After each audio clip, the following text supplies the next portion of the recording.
This episode of Recording Studio Rockstars is brought to you by OWC, Spectra 1964, Atom Audio, Isotope, JZ Microphones, and Solid State Logic. You're hearing my voice right now on the JZ V12 microphone through the Spectra 1964 STX100D mic pre and C610 complementer with Isotope, RX, Ozone, and Neutron, all recorded safely onto an OWC SSD and mixed on Atom Audio monitors. So please remember to check out our awesome sponsors using the link in the show notes below. It's a great way to help support this show. And now, get ready to rock.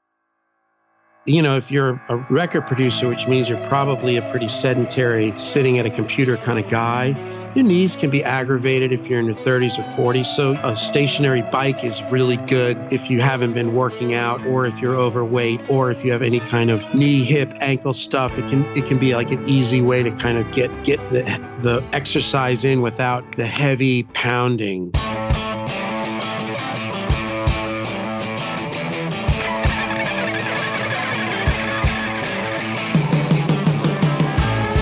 Welcome to Recording Studio Rockstars. I'm Lid Shaw, and this is the podcast created to help you become a rock star of the recording studio.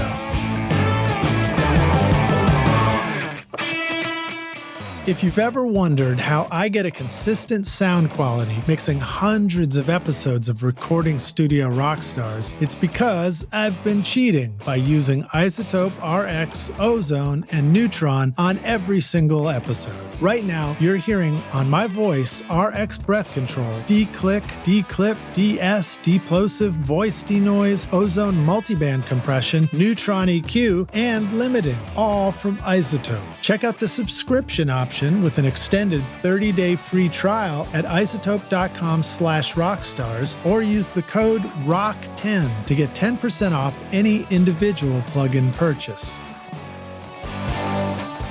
No matter where you like to rock in the galaxy, the OWC Envoy Pro Electron lets you record up to 2 terabytes over USB-C with speeds of up to more than a gigabyte per second, transfer your tracks in a flash, and take your samples and sessions with you to the studio or stage. The OWC Envoy Pro Electron is your waterproof, dustproof, and crush-proof SSD that you can rely on. Use our custom link in the show notes to help support this podcast at macsales.com/rockstars. Hey Rockstars, it's your host, Lid Shaw. Welcome back to Recording Studio Rockstars, bringing you into the studio to learn from recording professionals so that you can make your best record ever and be a rock star of the studio yourself. My guest today is James Lugo. Singing and playing music since he was 6 years old. His career as a singer-songwriter guitarist spans decades and multiple coasts, cutting his teeth in the late 70s playing in country and rock bands in Fort Lauderdale to headlining Los Angeles' Sunset Strip in the late 1980s, later playing guitar with Dokken and singing with Nazareth. He toured for years, playing and living in LA, Nashville, and Austin, and wrote countless songs professionally in all genres with much commercial success and TV and film placement. While living and working in Los Angeles, his skill as a vocal coach and music producer began to take off in 2001 when he began working as a vocal analyst and coach with American Idol. He was involved with the show for 10 years and directly worked on the show for 3 seasons. His years on screen and behind the scenes with Idol made him a household name in the Hollywood music and vocal coaching scene and landed him on the rosters of almost every major label as a vocal coach and producer. For many people in the industry, he was their go-to guy. James is also an author, writing a book to tell his story of personal transformation called Swing for the Fence, a field manual on how he personally lost 100 pounds at 51 years old, regained his health, and took back his mojo, and how you can too. So I'm very excited to have James on the podcast. James is somebody that I believe I met just sort of around Nashville or LA at one of our NAMM events. And he's been kind enough to come over to my studio for some parties here and there. And he's right here in Nashville. So please welcome James Lugo to Recording Studio Rockstars. James, are you ready to rock, my man? I am. I don't know if I could outdo that amazing intro. You got a great voice for this. Thanks, dude. I'm getting a lot of practice, and you guys send me great bios. So what can I say? Right. I do feel like I have one request for you, man. Is there any chance that you can give us I'm ready to rock in the high note? Okay. Should I back off the mic? You let us know how it's done, man. Oh, what am I? I'm ready to rock. Nice. I'm going to just come right out and say that's something I don't think I'm capable of. Now, quick question. As a vocal coach, what would be your response to me saying that? Anything's possible. All right, good. Right? Is that true? Could I learn how to hit a high note? Yeah, practice makes permanent. Well, you got to have it in your soul, though. Like, that's how I feel. When I get behind a microphone, that's what I feel. So it's got to be your shtick. I'm ready to rock. Yeah. All right, I got a little work to do. I bet you could melodyne that up. Yeah, there you go. Yeah. Wait, all right. So here I'm putting you on the spot. Are you so savvy with this that you can tell me what notes you were singing and what note I was just hitting, range wise? I don't know. I don't mean to put. You tell me when I'm putting you on the spot. Probably around a high C. That's usually my I don't know. That's about a high C. I don't know. Yeah, I don't know. Yeah, you're welcome to have a guitar during this interview too. That's totally legit. Yeah. Well, give us a little bit of an introduction to who you are, man. You're a cool dude. You got a great story. And when I heard the story of your personal journey and writing the book Swing for the Fence, when I met you, I was super struck by that. And I really want us to have a chance to talk about that as well, because I think that topic of taking care of ourselves and, taking personal responsibility and control of our own health is an important thing for us in the music studio lifestyle. You know what I mean? Yeah. Well, we sit for 10, 12 hours a day staring at a screen. Yeah. And, for me, in LA, it was always ordering Thai food or, burritos or pizza or whatever. Yeah. Somebody at the studio is doing a food run, right? Right. So, and the thing is that, I would even bring good food. I would cook good food and then I would end up eating in and out. Yeah. Yeah, but that's yeah. Well, let's sort of begin at the beginning a little bit, and we'll circle back to make sure we really dive into that topic as you would like. But give us a little bit of an introduction in your own words as to who you are. Give us maybe the brief synopsis of being interested in music and finding your way through Los Angeles and Austin to finally Nashville. Yeah. As a kid, I was immediately drawn to music. My brother came out of Vietnam. He was 18 years older than me. So when he got out of Vietnam, I think I was 6, and my mom had bought him a guitar when he was in the service. So he came out and put a band together. And my parents were cool. All right. So I grew up in kind of a cool party, crazy environment. My family were owned bars. It was a little freaky, but not too bad. But was your brother actually in one of the helicopters playing Hendrix? He was my brother Star was Spangled actually Banner. No, I don't know, but he was at what they called a CB. He was a construction worker in the Navy, and he was down on the ground building bridges for the troops in Vietnam. So I think he was there 13 months. He saw heavy duty stuff. Wow. And so there was a big age difference between your siblings and yourself. Yeah, he was. You were the miracle baby. Yeah. Yeah. I was probably the oops. No, what my dad says is because my sister was 16 years older than me, my brother was 17. And then I came out, and my dad said, I raised these 2 kids. It was so easy. And then you came along and everything with you was difficult. They used to call me El Diablo, the devil in Spanish. That's great, man. But anyway, but my brother got out of Vietnam. Yeah. And I'm kind of even though I'm not my parents were a lot older. So even though I'm 57, I remember us all huddled around a TV watching the moon landing. I remember us every single night watching TV because they would give the lists of the soldiers that had died in combat. And we would watch it every night on TV. It would give the local soldiers that had passed away, and, just my mom just freaking out, making sure my brother was okay. Wow. Yeah, that was the boy. Just to put it in some context, rock stars, we do these in advance, so we're sort of immersed once again in this war narrative going on the television. And that time you're describing wasn't that considered sort of the birth of that kind of war coverage on television and all that kind of stuff? Yeah, I mean, it was and it really, and I'm also, my family is military. My father was World War II Marine. My brother was in the Navy. I was a combat medic in the Army. Amongst all this rock and roll, I actually shaved my head and went into the military. But yeah, I mean, it's like, we try to fight wars differently because now it's like televised. Yeah. Because it's not pretty. You know what I mean? Yeah. Even when it's televised, it's not pretty. So you were growing up in Yonkers. I was in Yonkers. Am I saying it even like remotely perfect. Right? All right. Perfect. Yonkers, right, just above the Bronx. And so my brother came home and he got a band together, and they were called Saratoga, and it was like 70s rock, 60s rock. He was into Crosby, Stills, Nash and Young and Hendrix and Cream and Vanilla Fudge and, all that stuff. And I immediately was just into it. It was weird. Like, what's really strange is I have two kids. I have two boys, 10 and 11, or 10 and 12.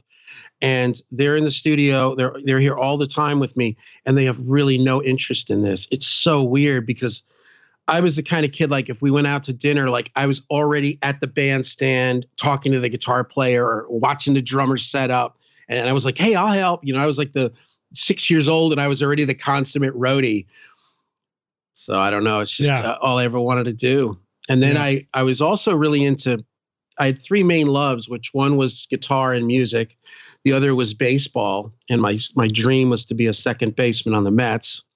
And then my third was I wanted to be a marine biologist. I wanted to go, hang out with on the Calypso with whatever his name is. I can't remember now, but Jacques Cousteau. Nice, man. Oh yeah, Jacques Cousteau. Right. Those were the big event. That and Mutual of Omaha. Those were our big adventure TV shows. Animal Kingdom. Yeah. That's what I was into.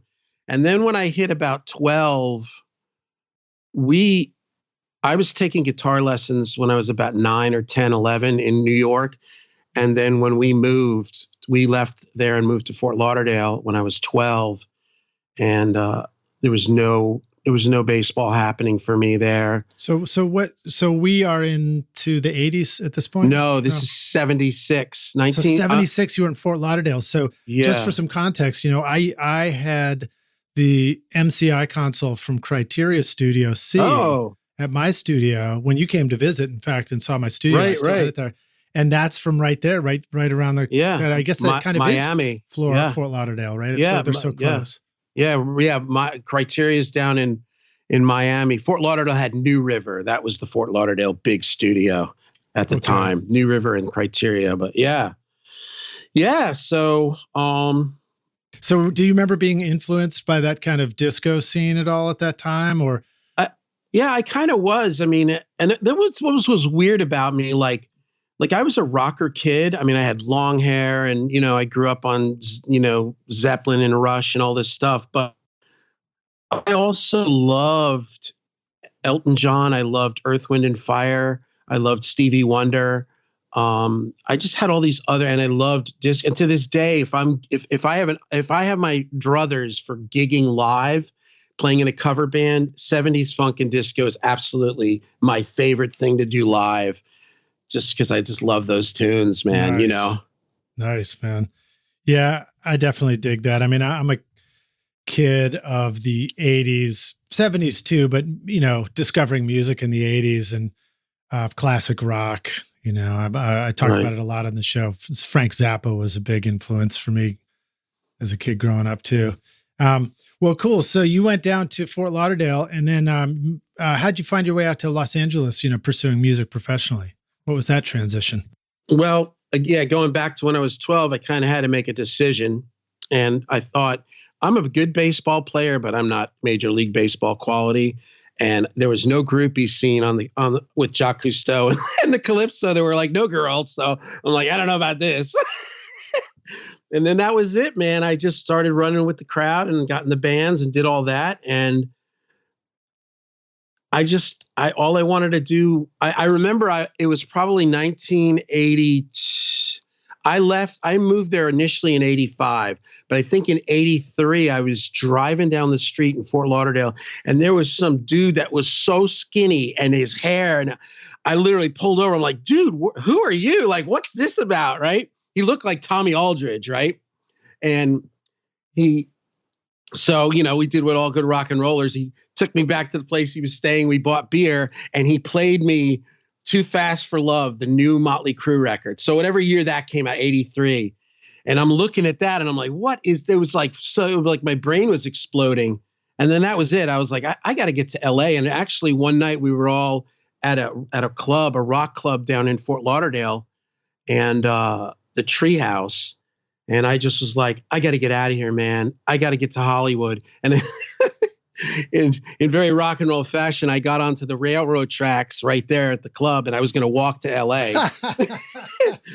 I probably made it about 6 blocks and I'm like, all right, I need a game plan. I need a refill of my beer. I need a ride. And I haven't thought this through, but that was it. I went out there and first I moved out there officially in 86. I went out in 85, spent 2 weeks there, got my ass kicked because, all the guys were like rail skinny, hair, like it was just, everybody was so polished and I just didn't have that going on. So I went back and got that going on and went out there in 86 and we literally pulled off the side of the road and we said, where's the rock and roll? And they sent us to the Troubadour. It was a Friday night. I'll never forget it. And at the time I had just spent a week in Boston and was auditioning to go to Berkeley. A kid that I went to college for music went to Berkeley. So I was thinking about going to Berkeley. And I literally, we got to the club, we went in, I looked around and it's like dudes with long hair, beautiful women, rock and roll everywhere. And I'm like, there's no way I'm moving to Boston, man. Like it was like the promised land, I felt like I had arrived. Right. So yeah, that was it. I sat down. Next to me was Stephen Pearcy of Rat, the singer. I was like, whoa, like a rock, coming from Fort Lauderdale, that was so far out. Yeah. And that was it. And I got hooked. And so you were already kind of a hotshot guitar player at that point?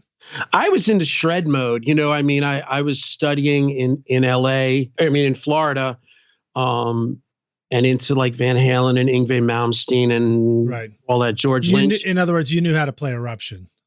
I could play some of Eruption. Right. I kind of, what's really weird about me is that really learning how to play in the South, I was kind of like a hybrid because I kind of played like Billy Gibbons. Like I had this funky, not country, but I had just growing up around guys, we would, playing just, Eagles and ZZ Top and, Pink Floyd and all that. So when I went out to LA, like there was this very distinct, I used to call it like slick, like they just had a slickness to everything. And I had a little bit of a slickness, but I also kind of had like a funkiness to me. And I went out there and one of the first shows I saw was Racer X with Paul Gilbert. And that was like, those kind of events are like, you can go down 2 routes. You can either go, forget it, I give up, I'm going home. Marry money, as my dad would say. Or I go, all right, I have to get into this. So needless to say, I went to the after party, the Racer X after party, and I met Paul and he started giving me private lessons. Oh, and he was living on Sycamore Street in Hollywood and they were $20 an hour. Go figure that. But studying privately with Paul Gilbert in 1986 was life-changing because he was literally from another planet. Like he was on a whole other trip. And that was it. And I just got hooked on it. And I started playing the Strip and I was still living in my car. I lived in my car for a long time. It's very That's not rock and roll, right? Yeah. Yeah, right. I was living in my car and my boss, I got a job washing dishes at a deli in Sherman Oaks. and my boss was singing at a club called Dimples. It was a karaoke bar in Burbank across the street from NBC. I'd never even heard of karaoke. This was 1986. Well, I go down there to hang out with him, and I get up on stage and I sing California Girls by David Lee Roth, and everybody really liked it. It was weird, and I'm like, oh my God, everybody likes it, and you don't have to carry gear? Sign me up. Just give me the mic and I can talk and sing. Hell yeah. So it was really weird was that the 10 years prior to that night, I was playing guitar like 6-8 hours a day. I mean, this was the 80s, right? Metronome, like endless practice. Yeah. And from at that point, I was like, I don't ever want to practice again. Your pick was only this big, right? No, I was never that guy. But there were a lot of, they were doing the stylist pick, which had the little ridge on the tip. Yeah. Where if you dug too deep, it got caught. But again, remember, I was like a swampy Southern guy. So I played kind of. You're playing like Fender Medium? I was a Tortex. I'm still the same guy. I'm a Tortex Medium kind of guy. Yeah. The Fenders are too slippery when I start sweating. I don't know. I have a problem holding them. I do too. I love the way they sound in the studio, especially for acoustic guitar. They really, that nice sound of the plectro, what do they call it, coming off the string. Yeah. That's a good tip, rock stars. Have a vast and varied collection of picks for your studio, because it doesn't matter which is your favorite to play with all the time. When you're recording, you're going to discover that each pick has a different sound and a different quality for overdubs, acoustic strums, digging in, whatever it is, or like a heavy one for bass even. Right. Yeah, it's the surface. Some of them are harder. It gives it like more of a fine sound. Some of them are a little softer and it warms it up. Yeah. Like the light pick sometimes sounds really, I don't know, it just sounds breathy on a strum guitar. Yeah. We always use that. That's where I will use Fender Thins, to get that nice, hold the pick not too hard. Yeah. You get that nice rolling. Those Fender things, a real long lasting pick. Yeah. Break those things in half in like 2 seconds. You have to be nice to them. So I was trying to remember the name of the deli we always loved going to in LA, Cantor's. Cantor's, yeah. That's very, very New York. Yeah, we'd get matzo ball soup and brought over to Sunset Sound when I was there. Boy, I'm just going to name drop here. But that's about the beginning, middle, and end of my deli experience. It's just getting matzo ball soup delivered from Cantor's. Yeah, there were a few delis out there. A lot of New Yorkers migrated out there and opened up delis. Yeah. Are you recording your own music or other people's music in your studio, but you're having trouble figuring out how to get your mixes to sound great? Do they sound weak and distant or lack punch and clarity? Well, I've got a gift to help you take your mixes from sounding like basement demos to sounding like professional mixes. And it's my free course called Mix Master Bundle. This course will show you how to get pro-sounding mixes from your home studio with free and stock plugins in Pro Tools. And the best part is that these mixing techniques will work for you in any DAW, whether you're in Logic, Cubase, PreSonus Studio One, Reaper, or whatever you're using. Are you ready to make your best record ever? Then go to mixmasterbundle.com to get started for free now, and you can find the clickable link in the show notes of this episode. The JZ Microphone Vintage series are built by hand in Latvia, featuring the patented Golden Drop capsule design for enhanced clarity that will give your recordings that classic vintage tone. You're hearing my voice right now on the JZ V12 mic. Our friends at JZ Microphones have come up with a special offer only available to Recording Studio Rockstars listeners, so use the limited time coupon ROCKSTAR to get 40% off the V67, V47, and V12 microphones. Go to jzmic.com and get your vintage mic now. Well, I feel like we're tapping into some of the book story that you're going to circle back with. You talked about sort of like going out there and everybody was super skinny. I know that's part of the story. Working in a deli has to be part of that story, right? Oh, a little bit more for Santa Claus. That's a little bit more. I don't know. But yeah, so, well, yeah. Well, so, all right. So you're out in LA doing the thing, singing. Tell us about American Idol and getting into the vocal coaching.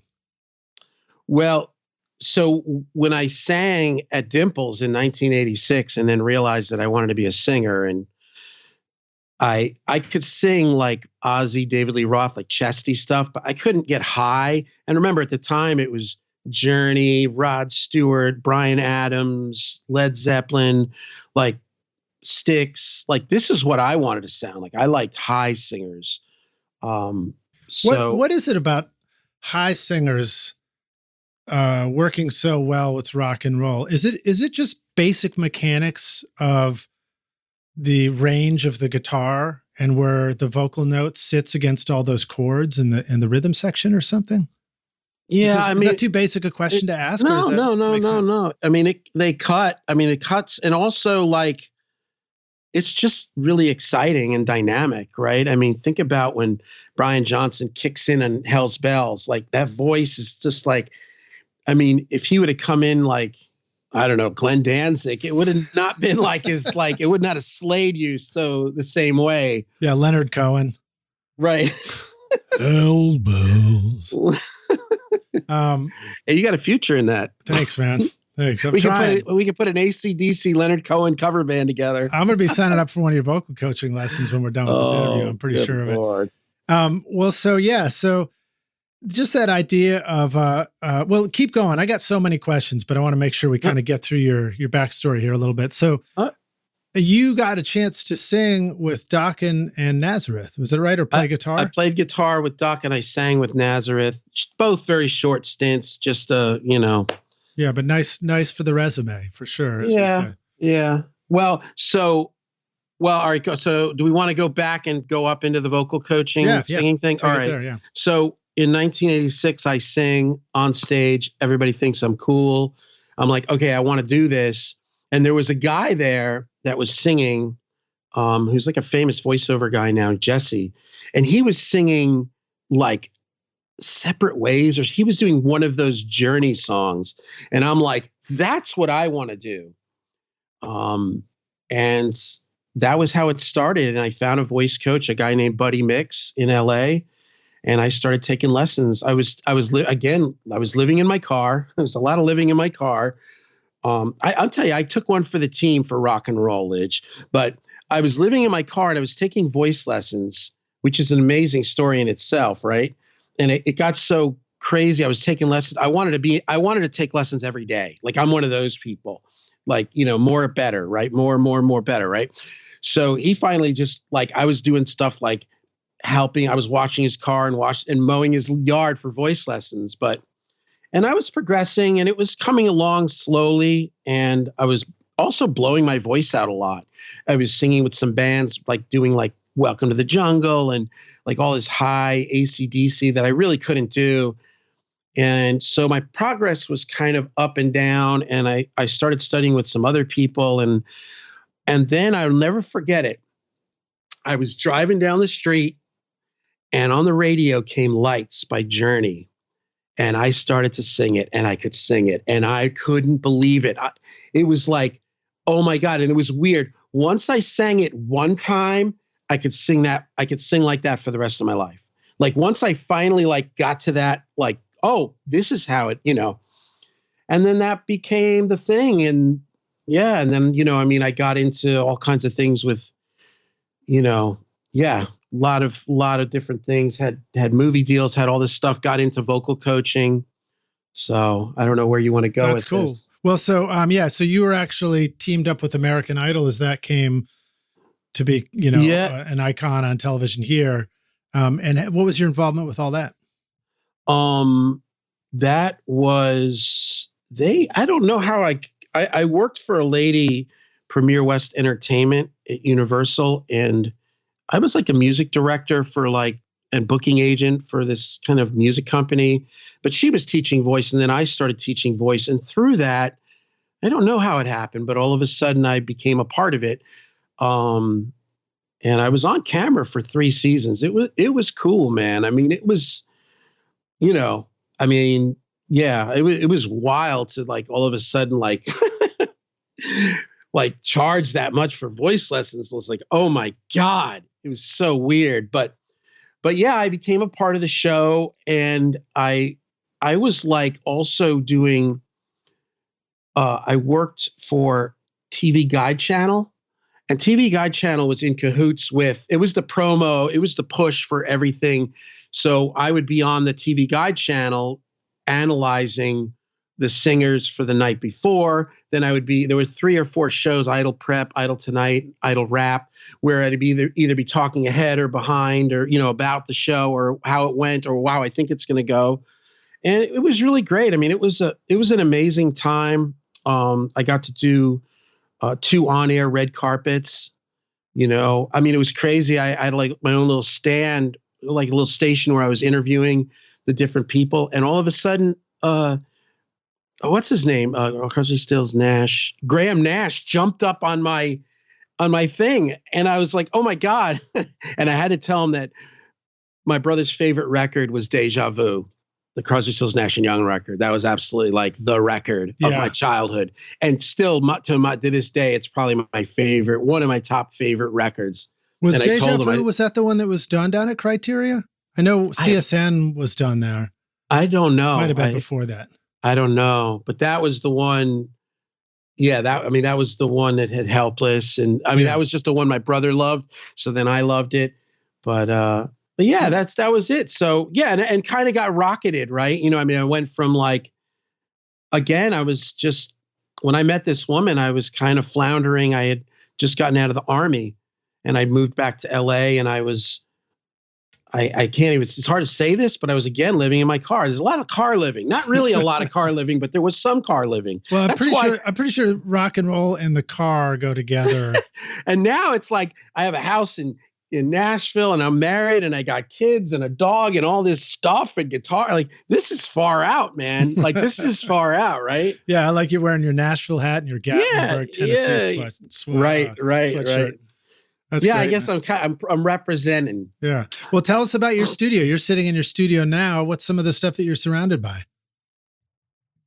I mean, just no vintage Pro Tools here. No tape machines? No tape machines anymore, man. I had all that stuff. I had a Studer. I had a 16-track 1-inch, and I had a full SSL. And it was just, it was all fun, and it was great for a few years. And then and this ties into the book. I don't know if we want to go into that or just talk about the studio. Well, let's keep talking about you. We'll get to the book for sure. But I mean, our shows give us plenty of breathing room. So we'll have enough time. Yeah. I mean, I've got, I did a full upgrade a little over a year ago, but the full iMac i9, new Pro Tools. I bought the Avid HDIO because for years I was using the Apogee IOs, which they're great. I love them, but you lose that support because if you call them with any problem, all they ever tell you is the same thing. Oh, you need to get rid of those Apogees and get Avid IOs. So I said, well, if I'm going to go in this deep with this, I'm getting the Avid IO, and the new Avid IOs sound phenomenal. Nice. And I'm also a Burl guy. I'm kind of more of a Burl guy, but I use the Avid as my basic one. But I've got a B2 that's where the guitars, the vocals go through. So that's a 2-channel input. So you can, good message for us rock stars is reminding us that,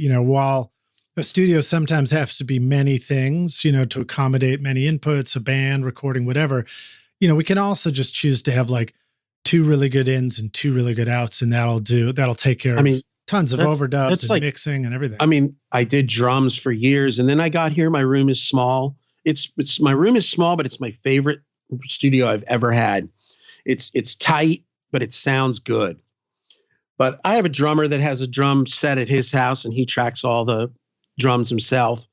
So yeah, the Burl is like, and I think it goes in AES, EBU, something like that. So digital input to Pro Tools. Yeah. Yeah, hey, and let me drop a marker here.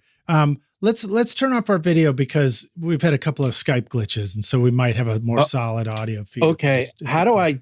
Oh, so just go there. I click on my little icon. Yeah, click on the little camera thing.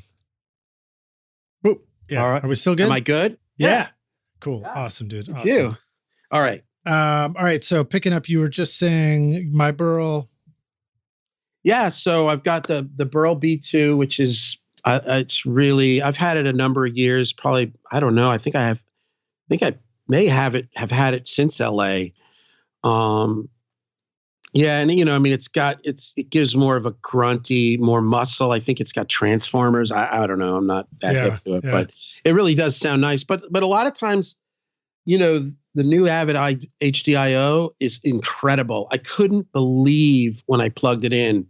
Like I was working on a mix and I brought it in and brought it to my mix. I was like, holy smokes. Like, the phrase tall, right? It was like all of a sudden the mix was taller. Nice. I was like, wow. And I've got a B32 summing mixer and I've got outboard gear. If you can imagine this, I have a GML 8200, which is the Massenburg EQ. Yeah. Which was those are pretty good. Those are like Swiss Army knives. You can to anything. So that brings up a question. I think I can't remember if you told me this or maybe my friend Matt Boudreau had pointed it out, but weren't you like a moderator for a while on the Gear Forum, Gear Sluts, which is now changed its name to Gear Space? Yeah, I still am. Still are. Okay, great. Oh yeah. What's that all about? Well, I was such an insane maniac and trying to figure all this stuff out that Jules, the owner, hit me up. He's like, "Hey man, do you want to moderate?" I'm like, "Sure, man, hand me the mic, But yeah, I'm on the biggest forum there too. So Much Gear, So Little Time. And I think it's probably been, I don't know, 18 years. I think 2003, because that's when 2001. Well, to 2001, I made a record that was a disaster. And after that, I said, I'm getting my own studio, because I'd had studios in the past. And in the 90s, I had a tape studio for a while. And then I had a ADAT studio. Oh, yeah. So, and then I made this record and got my, butt handed to me. And it was just a disaster. It was one of those records. I don't know if anybody can relate, but when you get done making it, you never listen to the record ever again. It's just like, I'm over it, done. Yeah. So I definitely got some stuff that I don't go back and listen to very much, but it's a funny relationship we have with our own music. I mean, I remember hearing like Eddie Van Halen quoted once as saying he didn't listen to anything else. He only listened to whatever records he was working on.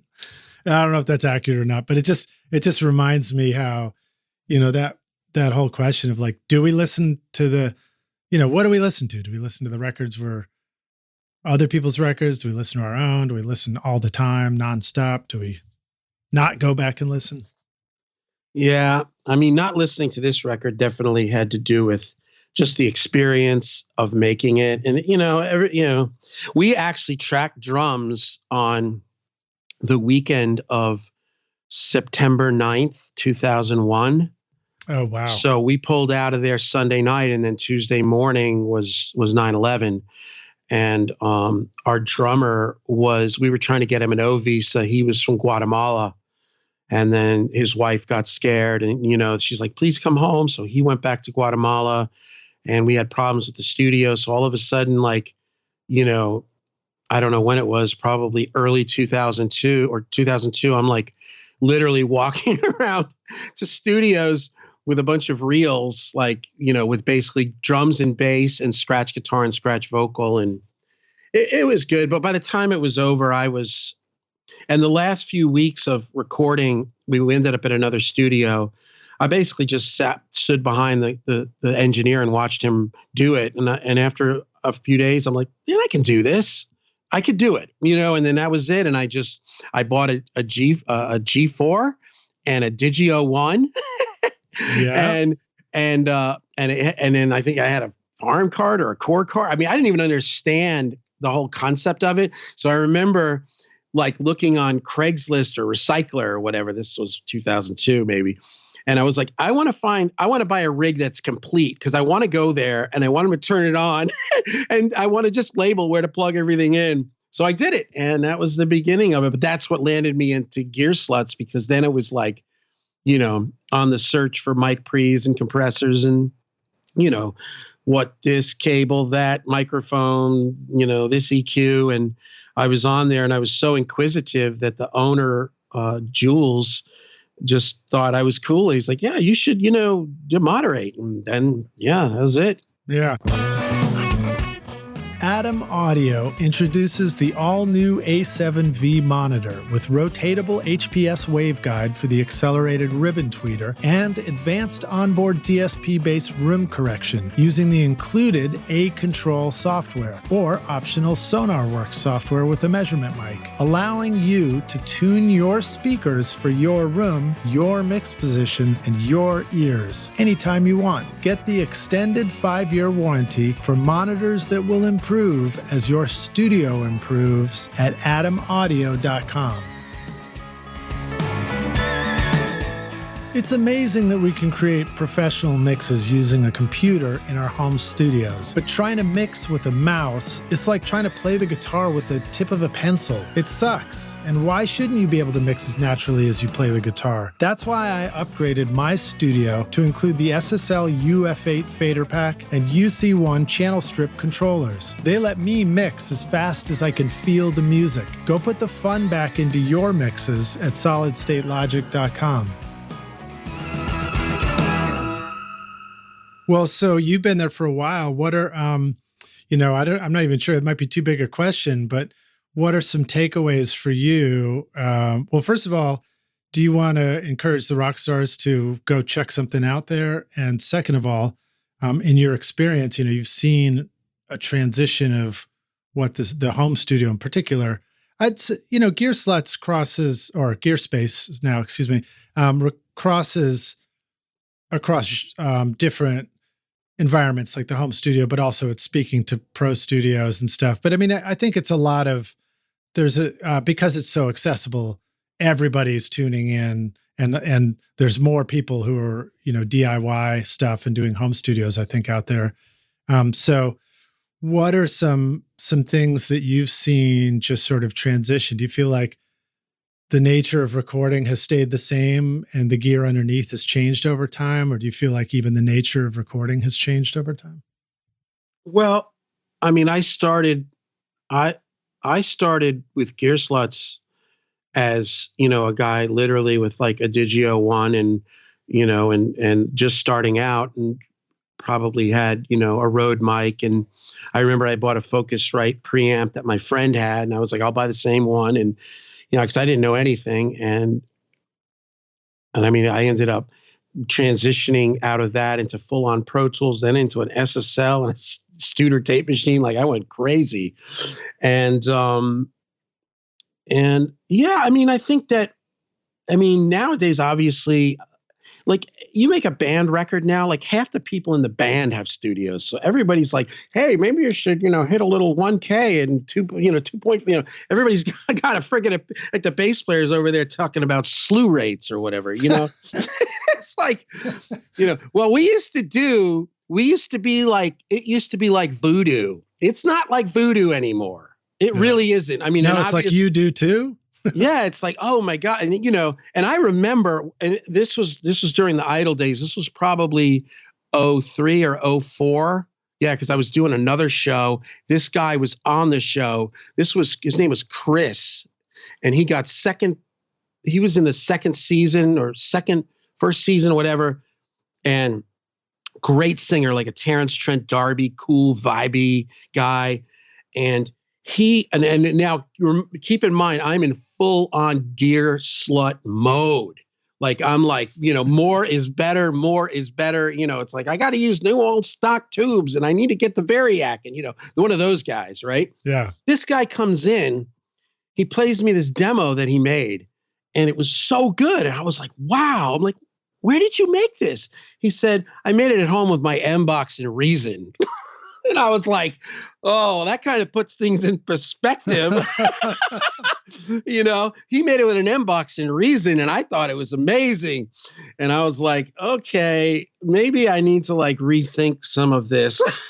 Yeah, I remember having the same experience where, a friend of mine from the band scene was recording his own songs and demos at home. And I heard it and I was like, this sounds super cool. What are you using? And he was just using, maybe it was like free Pro Tools or GarageBand, but he didn't even have an interface. It was just the built-in laptop mic and plug-in headphones in, probably programming some drums or, something like that. Right. But I was like, shit, I need to think outside the box a little bit here. It's so funny, obviously, obviously digital recording has come light years from the early 2000s. So yeah. But you know what, it's occurred to me over the number of years is through all of my incessant chasing tone, which I've done some ridiculous of things to chase tone. It's almost like if I would have just done what I read the first day at Gear Slots, like if I would have just bought a Neve preamp in an 1176, I would have been fine because after everything, that's what I have. I've ended up back at what they told me 20 years ago that is the good stuff, which is like, fundamental stuff. And Marshalls and Les Pauls and tube screamers and Celestion speakers and distressors and there you go, man. I mean, you can make anything happen with that, and well, there's something to be said for starting with a great instrument. And initially the instrument is the instrument itself, but then after that, as engineers, the instrument is the microphone and then the preamp, right, and then whatever it goes to next, maybe the compressor, and then the interface. And then once you're in the computer, it's kind of a different story. But once it's captured digitally, you're kind of in a safe zone. And now you just got to not screw it up from there on out, right? That's exactly it. Man, this podcast is fun, dude. You're so good at this. Thanks, man. When you first told me it's gonna be 2 hours, I'm like, good Lord, I can BS, but geez, but this is fun. No, we just chat about stuff, man. Yeah. I like to my whole take on doing a podcast was, look, we want to sit around the studio, hanging around with friends, talking about making records in the studio anyway. So why not just include everybody and bring everybody together and just do it on a podcast, It's fantastic. Well, so let's talk a little bit more about vocal coaching, because I think this is an awesome topic. I'm somebody who loves music, found my first opportunity playing bass. I had recently had Joe Arman on the show. We talked about me playing bass in his band, assuming that I put out the podcast episodes in order. And then, then next up was sort of playing rhythm guitar. So I was always like this accompanying instrument in the studio or on the stage in the band, and then also singing harmony. So, and I like to think of it as, I accept that I've got kind of a smoky, smooth sounding voice. And that can work pretty good for harmonies, but I also want to step up to the mic. I want to be a lead singer. I want to write the song. I want to step up there and, let it all hang out. What are some things that you say to people about transitioning from a place of being a good harmony singer to becoming a lead singer? Is that a question that comes up to you as a vocal coach? Yeah. I mean, I think first and foremost, it has to be what you want to do, right? Not everybody wants to sing lead. It's a certain beast, a certain animal, a certain person. But I think if you've got it in your heart, and going back to how I started, like when I first started, I had pretty much a usable octave range, maybe, where I could sing, David Lee Roth and Ozzy and The Doors and, like lower stuff. But I wanted to sing like Journey and Led Zeppelin, right? Yeah. And I just, it's the adage. It's like, okay, I realized I wasn't good enough. I was going to make myself good enough. And that was it. It was non-negotiable. I was not taking no for an answer. And, practice makes permanent. I just buckled in and all of a sudden, it took time. But I think, for somebody like you who's already got good music in you and you have a cool sounding voice, Thanks, some people you're kind of like having to deal with like maybe it's, maybe you're trying to overcome basic things or, but anyway, yeah, you could totally do it. Well, what are some things that, so it sounds like extending range is an important part of training the voice. What about tonality too? I think about voices as having qualities like reed instruments, where some reed instruments have a bite at an upper register that helps it kind of gives it the overtones and helps it cut through and stuff. Is that something that we learn how to do, or is that something that comes naturally with extending our range and being able to sing higher notes? Well, and the reason I keep bringing up extending range is because that's the rub of all modern music. Everything's high. Most pop music's high. Most rock is high. Some country's not, but even a lot of the country is higher. But as far as the tone, I mean, we all have like a basic God-given tone, but things can be developed through, kind of like a concerted effort. If you realize there's something weird in your mid-range, or it gets, spitty sounding, or they call it splatty, whereas you go up, it gets, it kind of flattens out and gets real wide. Yeah. That can be trained, and you'd be surprised. I mean, I've worked with some people that it was like, I was like, man, I hope this guy can do it, man. He's investing all this time and money in it. And, you'd be surprised. I mean, and a guy like you that already has good music in you, and you're just a cool, funky person. I mean, you got to have a story to sing lead, to me. Mm-hmm. You know what I mean? Like, you got to have that thing that's like interesting. Like, when you hear, great singers, whether they're great vocalists or just great singers. I mean, Springsteen, like, he's just got a story. You can hear it.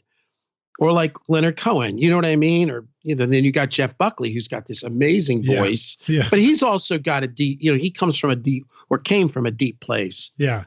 Came from a vocal family. That's for sure. Mm-hmm.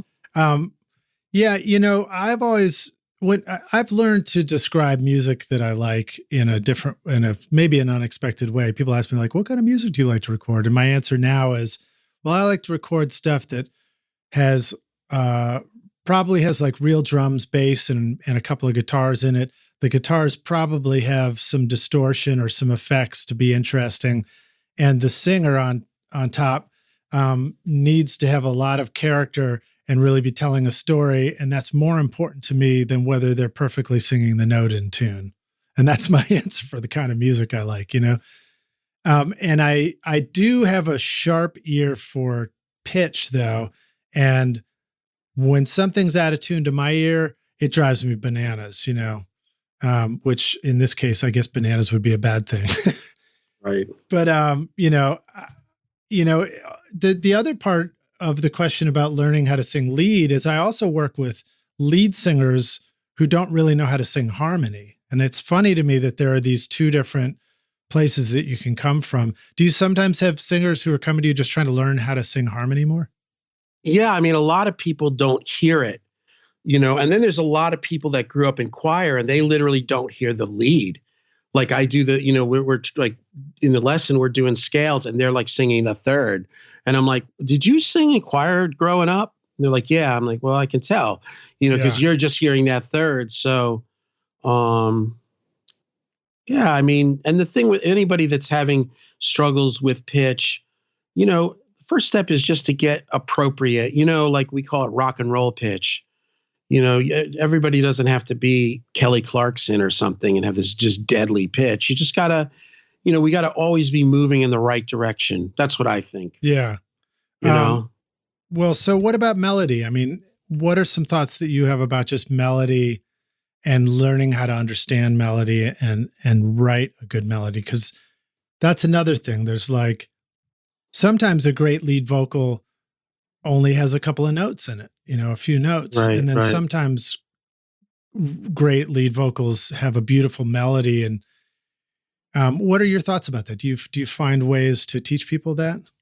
Yeah, I mean, well, if a person most people will, if they're writing their own songs, they write to their strengths, like double down on your strengths, right? They're not, if somebody doesn't have like the greatest range, they're not going to be writing some song that would be for, Martina McBride. You know what I mean? They usually are going to write to, and kind of to piggyback on this, vocal lessons will expand your songwriting. Absolutely change your songwriting. Yeah, because all of a sudden you have a new instrument. Yeah, right? like all of a sudden they're like, oh, we want a song for, whoever, Carrie Underwood, if you have a 1 octave range, you may not really even, if you don't know what it feels like to do that, you may or may not, and that's not to say everybody, but you may or may not be able to really put the kind of melody together that would turn them on, Mm-hmm. So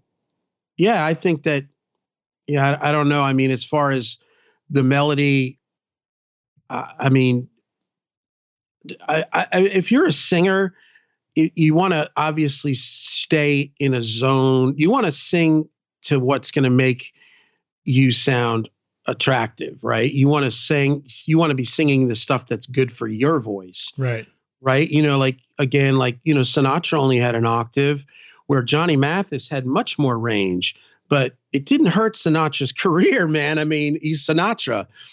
So, yeah, I mean. So wait, Sinatra only had an octave? Is that what you said? I think he had like a usable octave he didn't have that much of a bigger range, where a guy like Johnny Mathis, or even probably, Harry Belafonte. Yeah, or Dean, like those guys had like more melodic voices. Sinatra had almost like a talky, singy voice. Yeah. But, there's obviously a huge market for that. Not everybody, people like that. So. Well, there's something that should probably be mentioned too, which is carefully using the top of your range. Because there's, what do you want to say about what happens to our voices and how they sound, how and when they sound interesting when we are up near that top of our range, as far as picking the key for a song to perform and yeah. Did you ever see the behind the music of the making of Joshua Tree? I don't know if I saw that one yet. And Daniel Lanois, who was one of Brian Eno and Daniel Lanois produced it, but Daniel Lanois said that Bono's voice is best when he is just outside of his comfort zone, like outside of his range, basically. Yeah. Like when he's at that top note, like With or Without You or whatever, and he's like, that's it. That's all he's got. That sounds amazing. So I guess every singer is different, but to find that sweet spot is for some people that wouldn't work.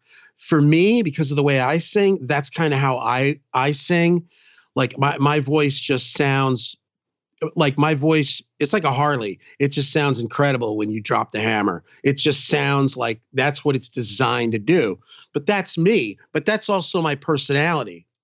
Nice. You see what I'm saying? Like, I'm not like, I'm not like a singer-songwriter, like kind of weaving around. Like, I'm not that kind of person. Like, I'm much more kind of direct, and, I want to melt faces, bottom line.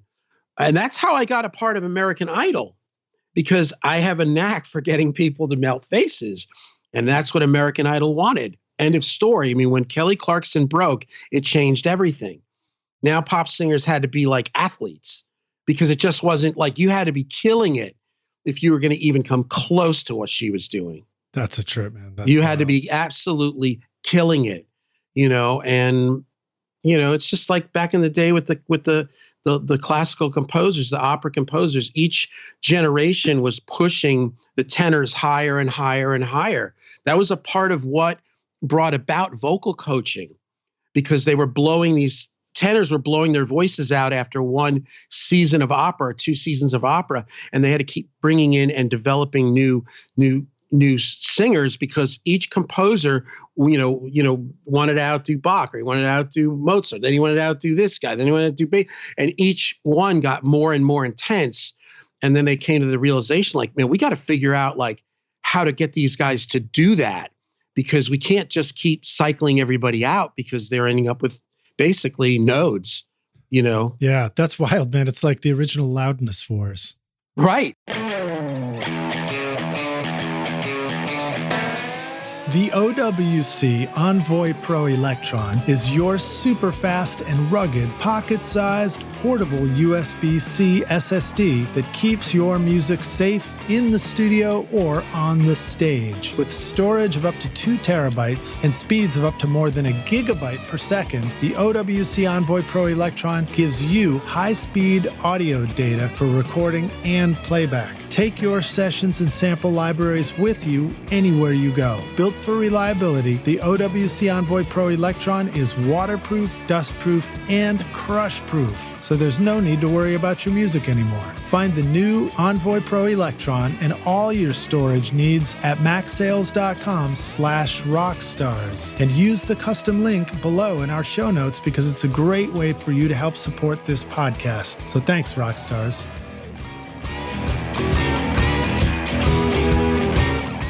There's a lot of junk that needs to get cleaned up in a podcast or music mix. Boomy pops on the microphones, piercing sibilants, background noise, harshness, distortion, wild dynamics, and EQ correction. And all this editing and mixing cleanup would be impossibly time-consuming were it not for the magic of iZotope RX, Ozone, and Neutron. iZotope gives you a collection of plugins for mixing in your DAW to manage plosives, clicks, S's, noise, buzz, reverb, breaths, and even guitar fret squeaks with set it and forget it simplicity. Check out the new Repair Assistant plugin to help you find the perfect mix prep settings for any instrument. And the standalone RX app includes new features like text transcription and multiple speaker recognition for easy editing and navigation. Try out the subscription option with an extended 30-day free trial at iZotope.com/rockstars or use the code ROCK10 to get 10% off any individual plugin purchase. Hey, Rockstars, we're back now for the jam session. My guest today is James Lugo. James, are you ready to jam, dude? I'm ready to rock. You're ready to rock still. So we were talking about vocal coaching stuff. And the next question I want to ask you is, are there any tips that you want to share with the rock stars about DIY starting to improve our own vocal strength and range? Is there like basic exercises we could begin practicing now to just include in our routine? Yeah. I mean, you can even just play, like the first 5 notes of the major scale and just sing it on ah or eh or e or o, da da da da da, just getting your voice moving. The other thing that really helps, I think, is putting a playlist together of songs you like to sing. So going back to when I started singing at Dimples and started taking lessons, I was singing there almost every night. And, you sing 2 songs and then you sign up later for maybe another 2 songs. But I was treating it like I was playing at the Forum. I didn't differentiate. So I would show up at the show, the bar basically, and I would go in the back. There was an area where they had catering tables and the owner would let me go back there. And I would be stretching out, doing all my exercises. I had back then a cassette and a Walkman of la la la la, all that stuff. And then hit the stage and do my 2 songs. And that's how I improved my voice. It was consistency, and it was like treating it like not having any difference. That was my dad's thing. My dad was like, son, if you're singing in front of 1 person or 1,000 people, it's the same thing. And I remember Taylor Hawkins, the drummer from the Foo Fighters, who's absolutely like my favorite drummer. I love that guy. And he has a band that plays at Malibu in Malibu called Chevy Metal.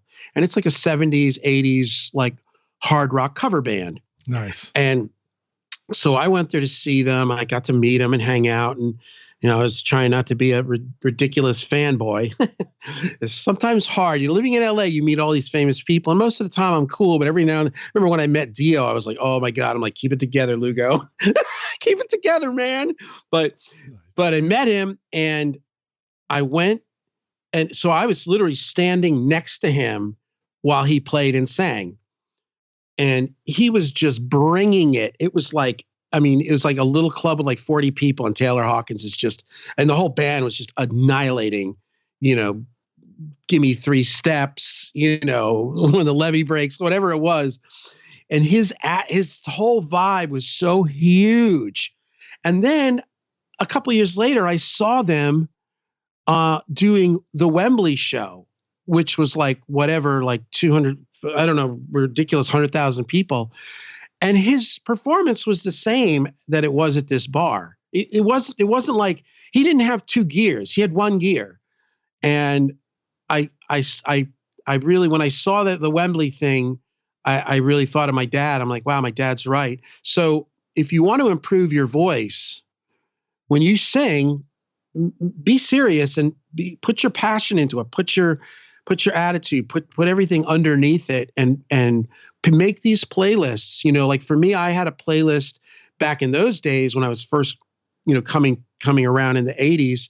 And I remember it had like Bruce Hornsby and Whitesnake and, had all these different songs. And each song got progressively harder to sing. And the last song on the cassette, of course, was More Than a Feeling by Boston, which was my goal, the holy grail, right? At that time, but like when I would, because when I first started singing, I would singing in my car because I lived in an apartment, so I couldn't sing in my apartment. So I would go to the Denny's on Gower and Sunset because it was lit up and I thought I had the least chance of getting murdered. This was Hollywood in the 80s, way before the gentrification. But anyway, I would go there and I would run like my exercises for like 20, 30 minutes. And then I would run this cassette top to bottom. It had, just all kinds of pop songs. And while you're sitting in a booth at Denny's? No, I was sitting in my car in the parking lot. Oh, okay. That's cool. Yeah, I would be right. Cause that's what I used to tell everybody. That's like, if you don't have a place to sing, if you've got a car, that's your mobile vocal booth. Yeah, that's great. I remember actually back in the 80s, my girlfriend told me, she was like, if you want to get better at your singing, just sing in the car a lot. I was like, that's a pretty good idea. Well, yeah, because I know for a lot of people, I mean, singing brings out a lot of people's hangups, plain and simple. If people grow up singing and their little brother goes, you stink and shut up and, then they go into a voice lesson with the dude from American Idol. All of a sudden it's just guard is up, and you got to get them to just loosen up. So you got to let go. So that singing in the car can be nice because you're not like, while you're singing, you're not thinking like, oh my God, I hope my wife's not downstairs, like wishing I wasn't doing this. So, yeah, I mean, singing is one of the most self-conscious moments. It can be so rewarding. It can be so much fun. But when we put it out there, it's like, it's something about singing, especially when the attention's on you and right. It's hard to do. And when you're learning, that inner voice that tells me that everybody's listening and judging right now is just massive, And you're the instrument, and it's invisible and it's fretless. So it's got, and in the classical world, they call singing the highest form of art because it's the first thing we did. I mean, you come out of the chute, you're screaming. Long before we were beating on drums, people were just singing. So it's super primitive. Yeah. So you got to get. I mean, for me, I have to get kind of primitive. I don't like, and the way I look at it is if you're on stage and you're thinking about what I taught you, I have failed. Like it has to go way beyond technique. Like it's just way beyond that. So, yeah, into like, just really being in the moment. And that happens through repetition and also being able to sing free. So again, if you're in a situation where you're feeling like uncomfortable, there's people in the house or whatever, try to find the spot where you can practice every day. And I mean, obviously a lot of the studio guys are here. They're going to have their own studio. It's, probably soundproofed or partially soundproofed, which that can help. So, well, before we started this, you mentioned something about locking the studio door so we weren't interrupted. And I think about that, like even in my own studio, when I'm cutting loose and it's just me in there, one of the things I really enjoy doing is taking an acoustic guitar, with a strap on, or maybe I've got my, Spire Studio app on my phone and I'm walking around the studio writing a lyric and trying an idea. There's something about pacing and exploring a vocal that feels like it goes together really well for me. But I get that headphone paranoia where like all of a sudden I'm like, oh my God, is that somebody right there in the corner? Oh my God, did somebody just walk in the door? Right. It's like, man, you really gotta get away from that fear. But hearing you remind us of the importance of practice and repetition, that's so critical because our voice is a muscle. It's a physical thing too, just like learning how to play guitar. You hear Stevie Ray Vaughan talking about starting out to go on tour and starting with light strings on the guitar. And by the end of this tour, then he's finally got the heavy strings on that have the tone he wants, because his hand has to get strong, his fingers have to get strong, and our voices have to get strong to be able to do this stuff too, so that when you get up on stage, you have that basic thing there, so that you only have to cross. You can help clarify this more if you want to, but now on stage we only have to cross that threshold of remembering the lyrics and just kind of performing, knowing that the strength of our instrument is there. And I'll say all this to open the next part of our discussion too, which is to talk about maybe how some of these things you learned about that consistency and repetition and strengthening played into your own health transformation, which you talk about in your book, Swing for the Fence. So take it from here, James. However you want to respond to all that stuff I just said as I bum rush the podcast on you. You're awesome. If anybody out there doesn't know Lid, she's a cool dude, man. Thanks, man. Yeah, he saved Nashville home studios. Oh man, we're gonna go down a rabbit hole on that one. I didn't know if you wanted if you want me to not even bring it up. We could circle back on that one. We can circle back on that one. I watched those hearings. I don't know if anybody else did, but those, man, whoa, that was like 6 hours long. It was 6 o'clock in the morning. And I'm like, and after a while, you're like, wow, these guys are just like, it's like, don't get me started. All right. Anyway, let's stay positive, right? But you killed it.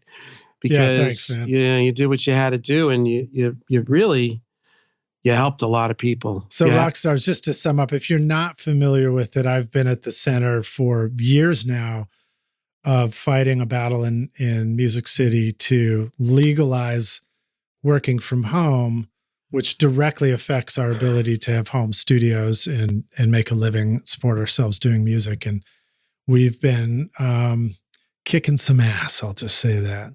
Man, last year, whenever it was that those. Yeah, in 2020 when we were doing the Metro Council hearings. Man, it was great, man. It was exciting times. That was my Super Bowl. it was, and and a couple of them I stayed up. They went till like 6 o'clock in the morning, man. My wife would get up for work because she gets up crazy early. She's like, "You're still watching?" I said, "Yeah, man." It's like, I mean, I don't know, man. Yeah, that was wild. Well, we'll circle back, man. We'll do another episode where we reminisce about all that stuff. But tell us about this book that you've written. Give us the story. I mean, we got some time left here, so give us the story about that, and then if it's important to tie together lessons you learned from training your voice and how that applies to training ourselves physically. Share that. I mean, I'll preface it by saying that I think that your book and your personal story of transformation physically is an incredibly important story. I take it as important for me personally. I think the rock stars are going to understand the deep importance of this, especially as both you and I are in our 50s. I don't think that you want to quit making music tomorrow, and I know I don't. So somehow we've got to be able to stay strong and healthy and keep making music for decades. And you have a lot to say about that, I think.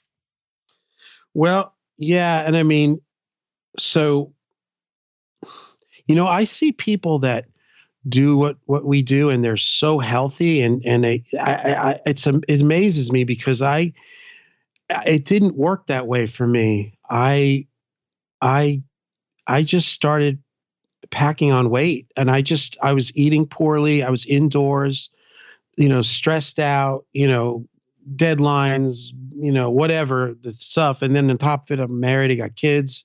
So when I left LA, I mean, I started to feel it in like 2011. And I this is when I was in full on, I had the full SSL and everything. And I said, let's get out of here, man. We got my wife. We had one kid and my wife was pregnant with the second one. I was living in West Hollywood. Then we got a house in Sherman Oaks. And I was just like, we had no family. I was like, well, let's just go move to be near your family so we have some support. I can teach voice on Skype and make local rock records or whatever. So we moved to Raleigh, North Carolina in 2011.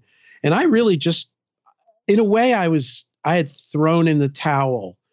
I had been 25 years in LA. I'd been on, TV for years. And I don't know, I was tired, and maybe, I don't know what it was, but I kind of was losing my mojo. And I found it at Taco Bell. But thank you. My journey is sponsored by Taco Bell. Yeah, well, no, I mean that resonates with me, because when I was in my 20s and I was, doing the studio life, two things were a given. One is that I didn't have any money, and two is that I needed to be, I could never take any other kind of day job because I needed to be available all the time for studio, day and night. And so one of the things I discovered was like, what do you mean I can go, get a bean burrito for $1 at Taco Bell drive-through? Right. So I can empathize with that. Yeah. So it was 2015, and I was really sick. And leading up to all of this, I knew, well, all right, so I got really sick. I got pneumonia, and it wasn't going away. And I spent 3 months in bed. I was literally teaching from bed. I had a little keyboard set up, and I was teaching on Skype to try to keep things alive. And my assistant was down in the studio, which was in the basement at the time, and he was trying to keep things going. But I was very sick. I had high blood pressure, hypoglycemic. I had sleep apnea. I had, massive chest pains. I was almost 300 pounds, massive depression. Wow. I was just angry. Like, it was just, I had it all. I just had knee surgery, and I had a heel spur. So I was a hobbling, fat, hippie guy. It was not sweating, and I was traveling a lot for work. So I would get on the plane going to Australia, which, that's a hike. And as I'm walking down the aisle with my computer bag and all my crap gushing in sweat at 300 pounds, the look on everybody's face was one thing: whatever you do, do not sit next to me. Wow. You fat dude. So anyway, it all came about during that summer of 2015 that I spent in bed. I told my wife, I said, listen, I'm going to die. I'm not going to make it. I said, I'm going to sell the SSL. I'm selling all this crap. I don't need racks of Neves. I'm going to die, right? I don't need this. It's just stop. I said, let me sell all this, and let's get out of here. I don't want to go back to LA. Obviously, New York is not going to happen. I said, the only option is Nashville. And I sold the SSL, and I started having this thing. And the morning of August 1st, 2015, I woke up, and I took the before pictures that are in the book, and I weighed in. And at this point, I'm wheezing. I have bronchitis and pneumonia. It's deadly at this point. The doctors told me that basically they couldn't help me. I'd been on every steroid, every antibiotic, shots, amoxicillin, cortisone, you name it, I was on it. And they just said, you don't have any immune system, and, we don't know what to tell you. And I'll never forget it. I was laying in that bed, and I had 2 kids, and I thought, wow, there's going to be some other dude sleeping in my bed and telling my kids what to do. Wow. I'm going to check out. And then that was it. And I wasn't down with that. That was not an acceptable future. So the morning of 2015, I think like the month or a couple months before that, I'd sold the SSL and shipped it out. And the morning of 2015, I woke up and I started a juice cleanse. I started juicing. I was watching that movie, Fat, Sick, and Nearly Dead, with the guy that drove across the country and lost 60 pounds, and he was sick. He had urticarious vasculitis and all that. Anyway, And all of a sudden, like 2 weeks later, I'd lost like 10 pounds and I looked 5 years younger. And now I was like coughing it up. I wasn't wheezing anymore. Like it was coming out. And I was like, oh, wow, this is crazy. So that started me on the journey. And then September 1st of 2015, at 4 weeks later, we loaded up a truck and we moved to Nashville. A friend of mine out here, Paul Moak, knew a guy who had a house, and I moved into it. And that was it. That was the journey was there. It took me 22 months, and I went down to 175 pounds, and I was kickboxing and doing CrossFit. And I mean, 22 months. And keep in mind, I started this when I was 51 years old. So wow. There's no excuse, right? You know, I mean, so that's been the journey. And you know, but then it was like, then the battle really started, which was that, you know, I mean, I'll be totally honest with you, you know, then I was like, I thought that if I lost all the weight and I got into fitness, that it would be, the problems would be over. And it hasn't been. Like I still battle with food addiction. To be told, I binge and I starve. That's kind of my MO, right? So yeah, that's the challenge with this stuff. It's like a balance that we have to strike and stay there with some consistency, right? Well, yeah, it's tough. And yeah, so I mean, and I've been, you know, I belong to some stuff. I have outside help and people that, you know, are helping me with this. And yeah, it's been good, man. I got up this morning and weighed in and felt good. And, you know, last night we cleaned out the gym, you know, starting kind of a new training cycle. I have a gym here at home. Nice. Tell us about your gym setup. What did you decide to do? I, you know, after all the years of different gym gear, I realized, I should just have a power rack, because with a power rack, you can kind of do everything.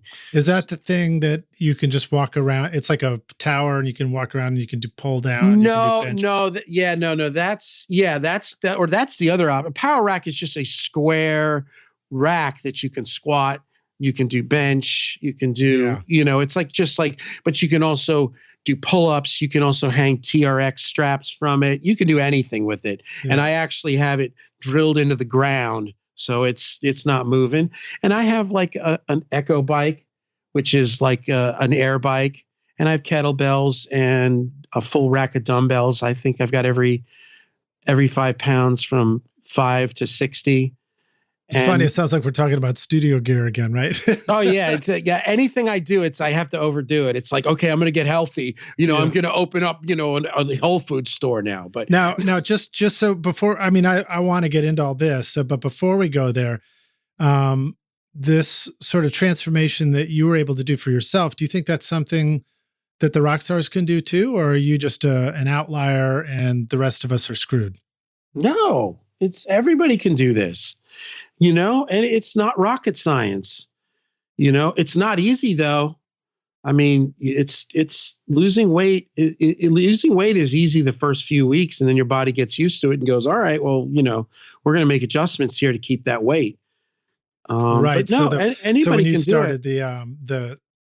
the green smoothies, that was super effective at the beginning. Oh yeah. Right. Well, I went from eating probably 5,000 calories of junk food to, you know, 1,000 calories of drinking broccoli. Yeah, you're gonna clear it out quick. But yeah, and it's the same thing. You know, going back to what we talked about with the singing. I think for me, I just have to be passionate about these things. I can't.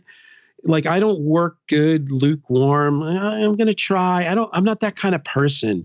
Also, coming from a military background, the phrase in the military is trying is lying. You don't try. You know what I mean? Nice. Like, you're either going to do this or you're not going to do it. You got to give it. You got to put your heart and your soul into it.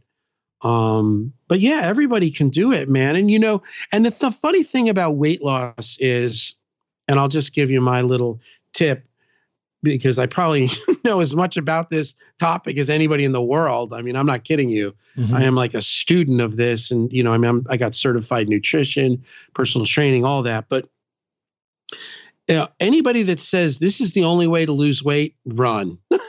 Because there are people that eat nothing but white rice and they lose weight. There's people that eat ketogenic and, they stay away from carbohydrates and they lose weight. There are people that eat only red meat and lose weight. There are people that only eat vegan and lose weight. There's some good fundamentals, obviously, if you stick to more whole foods. And I like to intermittent fast. I try to eat within like a 6-hour window. That's best for me. And if you can do a little exercise in the morning fasted, and it doesn't have to be strenuous. It can be just walking, cleaning the house, getting on a stability bike or something. Or for me, I was doing heated kickboxing. But again, I'm a psycho. But I was going down a hot box down in the Gulch and doing I was fasted and doing heated kickboxing. So, but you don't have to get crazy. It doesn't have to be CrossFit or anything extreme.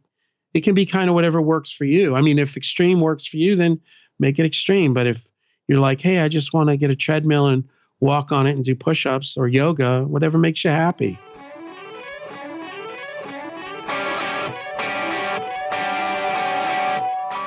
Every studio needs a good vintage mic for that classic warm sound. Whether you're looking for those airy highs, sweet mid-range, or silky low-end, a good vintage mic can put the magic in your mixes. So it's no wonder vintage mics have been loved and praised by thousands of engineers for decades. The JZ Microphone Vintage Series are built by hand in Latvia using only the best electronic components and feature the patented Golden Drop capsule design for great detail and richness of tone that will bring that classic vintage vibe to your studio and be a real workhorse for your sessions. This time, our friends at JZ Microphones have come up with a special offer only available to you, rock stars. Use the limited time coupon ROCKSTAR to get 40% off the Vintage Series mics V67, V47, and V12, the mic you're hearing right now, at jzmic.com.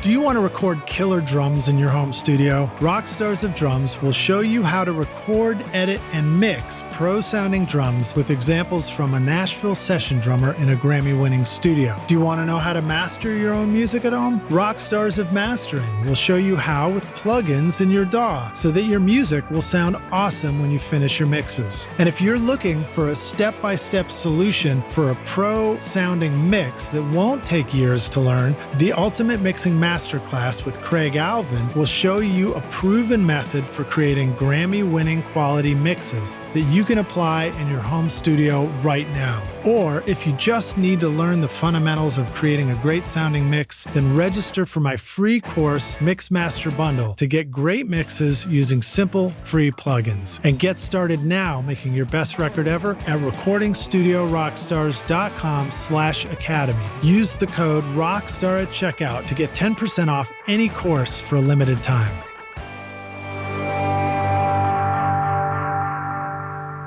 Well, so since there's such a variety of ways to do things, is there kind of an overarching bit of advice that you can give for the rock stars about how to get started? If they're feeling, if one of us is feeling, I really need to lose weight and get healthy and I want to keep doing this?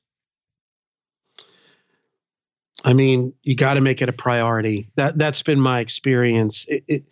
There's nothing passive about losing weight. Now, and I talk to people and they say, oh yeah, I just cut out sodas and I lost 30 pounds. Like, good for you. That was not my experience. I mean, I had to chisel this off, man. It was not the easiest thing in the world. And the truth be told, I still love food. I mean, there's some people that are like, I still love to eat. So it's a daily thing. But I would say to get started is drink more water and start walking. Like get yourself moving and get more water in you, and try not to eat at night, late night eating, especially, chips and, kind of, anything with a shelf life. Yeah. Anything that comes in a bag, chances are it's processed and chances are it's going to put weight on you, so if you stick to, meats and greens and nuts and seeds, the more you do that, the better. And if, Yeah, because even the sugars that you get in fruits and vegetables, at least it's coming in with fiber. With processed food, one of the things they have to take out of the food to give it a shelf life is fiber. And when you take fiber out of food, the food goes into the bloodstream really fast. It's so simple. Fiber slows down digestion. So what happens is you're eating this sugary food that's just being injected right into your bloodstream, and then your pancreas has to release a lot of insulin quickly to pull it out because it's actually poisonous. Right. We don't want all that sugar. We don't want all that sugar. Right. So, and and the process, if I understand it right, I remember learning this, I think reading the Zone Diet or Tim Ferriss or one of those, that the insulin pulls the sugar out by converting it into fat, which then can be stored in our bodies. Yeah. It'll use some of it as fuel. Right. And that's why it's so bad to like late night be eating like potato chips, because you don't need any fuel. You're laying around watching Netflix, or you're, editing drums, whatever, the thumb workout of Melodyne. But, it's basically insulin is the storage hormone, and it stores good stuff, but it also stores sugar into body fat cells. What about, not that we have to get granular into my own personal questions, but we can apply this across the board. But, my routine is I find I like to do my studio day. And then, if I quit at 6, because not like in my 20s, I don't keep working till 1 a.m. anymore, 2 a.m. every night. But I take that, I stop at dinner time and I go hit the gym workout and then eat right after the gym workout. But that does put me eating pretty late, where I might be going to bed a few hours later. Do you think that's still doable for people? Have you found that in your experience, there's sort of a best time of day for us to be considering eating? Yeah. I mean, again, to thine own self be true, right? You kind of you're like a lean person naturally. With people like me, they say we have the fat gene. Right. So maybe, you got to find what works for you. Mm-hmm. I've found that, I'm better off not eating too late if I can avoid it. But yeah, I mean, whatever you're doing, it's working. I mean, you're still going to the gym. Well, I did like you. I built a gym in my basement. And in fact, I started it in 2020. Good timing, right? Good timing for you too. Can you imagine? All the gyms were closed. Yeah. Can you imagine if you were still where you were when 2020 hit? We might not be having this conversation. No, because I definitely needed the support. I was going I lost a lot of this weight. While I was losing a lot of this weight, I was going to Hotbox. And those people became my friends, man. Like they were like my root. Like every time I come in, they're like, "What's the number?" Because they want to know what's the weigh-in, and they put me up on their website. And, it was cool, man. Like I would go in and people be like, "Hey, there's this lady who wants to talk to you." So it kept a lot of positive energy around it. So, but things are opening up. I mean, now I'm good with working out by myself, but I still, honestly, I miss Hotbox. I like that place. I used to go to the YMCA gym and I really loved that. But I hit a point where I realized that the number of hours that I needed to just go down there, I think it was one of the last times I went just before I canceled my YMCA gym membership, was I went downtown where I liked going. And I drove around for 30 minutes looking for a parking space. And I was like, all right, this isn't working anymore. Right. Well, and that's why I had to give up Hotbox, because I live out north end of East Nashville, and man, dropping kids off at school, trying to race down for the 9 a.m. class. It's like by the time I get home and I'm ready for work, it's after 11. But this is crucial because lots of the rock stars are going to resonate with this, where they're like, yeah, I know. I used to maybe be more active, but now life's gotten busy on me. So, talk about some of the basics of just finding a routine to exercise at home on your own, whether it's something you're doing or whether it's something you admire somebody else is doing and that they're pulling it off. Right. Just share some tips about that. Well, there's some apps, there's some great apps that have like just like workout along videos. There are just on YouTube. There's a couple of them. I like it's called The Workout, WKOUT, The Workout. And it's just follow along, and like you can almost do it with nothing. If you have, a jump rope and some dumbbells, it helps, but you can just do jumping jacks and push-ups and just work out along with it. Yeah. I did something called Athlean X. And it was the first time I'd ever done a workout video, and I'd seen other people doing it because, if I go back to the 90s and the 2000s, you'd see people doing aerobicizing, following the TV screen. And I was like, I don't know what about that. But aerobicizing, that's old school. Right. But the thing about the videos, Rockstars, is for me, it's really great because when you do something that just says, I'm going to press the go button, and now it's like the video started and I can't be distracted. I can't be slow. I can't take time to think about how I don't want to do the next exercise. You just do it. Or there's a timer. It's really effective. It really gets me to go through a thing, whatever that thing is. There's another one that I do now called by a guy named Frank Madrano, who's a vegan, just body weight only trainer. And I've been eating vegan too. And it's just 10 minutes. But man, you can kick your ass in 10 minutes. And if you do it every day, it's incredibly effective. Or you can take an hour to do a little bit that's not very effective. Or I know I can anyway, Yeah. A lot of those guys are doing HIIT, which is high intensity interval training, which is like some of them do 20 seconds on, 20 seconds off, or 20-10 or. Yeah. All those apps are, the other thing I like is I have a spin bike in my house. It's the Schwinn IC4. It's magnetized. It's a magnetic wheel, which feels like you're in a gym, like a real one. Well, wait, did you repurpose the old tape machine? Yeah, I've got a Studer A800, and well, I think there's a business model out there, Rockstars. But it's more tension with the Ampex, but runaway reels. Oh, yeah. Can't stop pedaling. I have the Peloton app. It's like $10 a month, and you just ride along. I do the rock rides with Jen Sherman. So you just like put that on an iPad up in front of you? Yeah, and just put it on an iPad. And actually, so the Peloton app, obviously Peloton's been going through a little transition, but the Peloton bikes are really expensive. But you can pick up a Schwinn IC4 used, more affordable. And it actually has a built-in, like it has a setup for Bluetooth and for your heart rate. So you can put the band on your arm, and then you can ride along, and it shows you your heart rate and the speed of the bike.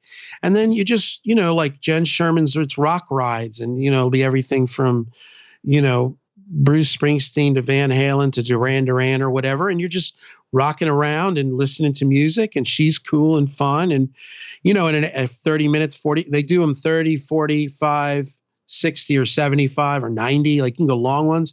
But yeah, you just get your jam on and whatever makes you happy, Yeah, that's pretty cool. And I've done, an exploration of different kinds of health stuff for me. So for a chapter, I was really into barefoot running, and I ran a couple of marathons. And I stopped doing that because my knee gave me troubles.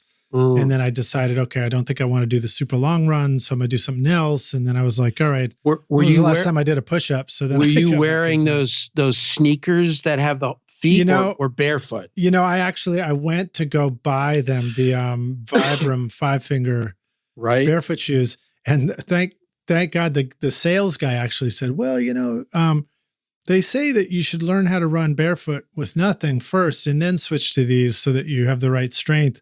And here's a great book to read. And I was like, okay. So I went and read the book, and I ended up never getting shoes. And I taught myself how to. Were you running on the street like that? Yeah. I did 2.5 Nashville marathons, just totally barefoot.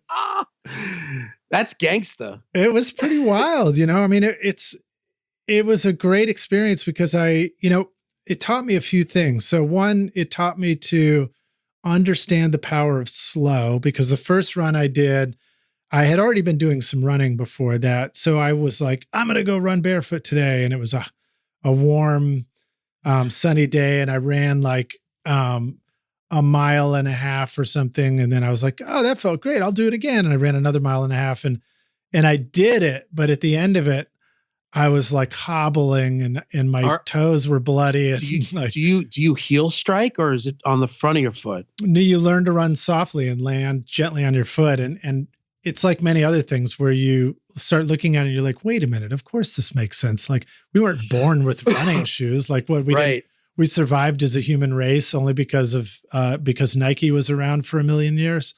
Right. So anyway, so I learned how to do that, and it was a lot of fun. It was the first time I ever did something where I set a goal for myself, and I said, all right, I'm going to run my first marathon. And I went online and I found, I just Googled it, and I was like, oh, look, here's a suggested training schedule. And I was like, cool, I'm going to do that. And I laid it all carefully out in my calendar for 4 months, where I knew exactly every day. I was like, okay, today I've got to run 3 miles. Today I've got to run 5 miles, whatever it was. And rock stars, don't be discouraged if you're in a place where you're like, 3 miles, fuck that. Whatever it is, whether it's at the beginning, after I got the bloody toes, then I went back and I read this book, and it was like, no. You have to train very teeny tiny at first and really build up the ability. So like, it's like you talking about vocal coaching, James, or even going through this transformation that you went through. I had to completely cycle back and go, okay, I'm on day one, I'm going to try and run down my street and back, and that's it. And then next time I'll try and run 2 streets and back, and so I started building it up. And by, I think it was Memorial Day was the first time I ran. And by Labor Day weekend, or, Oktoberfest, I ran my first 5K. So it was really amazing to me to go through this process of learning how to do something I wasn't capable of at all before. And by carefully scheduling something out and sticking to a plan, like you talk about, James, I was able to go from this crazy idea of running barefoot to eventually 2 springs after that, I ran my first marathon barefoot, totally barefoot. Man, that's crazy. Yeah. That's awesome. That's awesome. I just ran the little marathon, not marathon, I don't know what they call it, but it was the red-nosed reindeer run. Oh, was it a winter one? 5K. Yeah, it was like 2 weeks before Christmas. One of my clients is like, do it with me. I'm like, all right. Man, 3.1 miles. It felt like an eternity. I know. I used to feel that. I used to feel like, I remember my cousin told me many, many years ago, he was like, oh, I'll go do a mile run for a warm up before my workout. And I remember thinking, I was like, holy shit. I was like, if I ran a mile, I would just be dead. Yeah. That's how I would feel. Well, and that's the thing too, for like, keep in mind, I guess, for the listeners, if you're a record producer, which means you're probably a pretty sedentary, sitting at a computer kind of guy, your knees can be aggravated if you're in your 30s or 40s. So you can start. That's why sometimes like a stationary bike is really good if you haven't been working out, or if you're overweight, or if you have any kind of knee, hip, ankle stuff. It can be like an easy way to kind of get the exercise in without the heavy pounding. So for 15 years, I recorded hundreds of bands like Jack White, Adele, and the Black Keys in my hay bale studio at the Bonnaroo Festival. I had to work fast and deliver finished mixes to the radio DJs within an hour, so I chose to use the solid-state Logic AWS 948 Plus for my mixing console. There's just no substitute for mixing on a real console. Until now, that is. SSL brings you the UF8 and UC1 controllers so that you can recreate the feel and speed of mixing on a console with the flexibility of mixing on your computer in your home studio. Paired with the SSL Channel Strip 2 and 4000B plugins, you can now get a world-class sound using real faders and real knobs to mix as fast as your ears will guide you. Levels, panning, EQ, and compression, they're all built right into the controllers. So go put the feeling back into your mixes at solidstatelogic.com.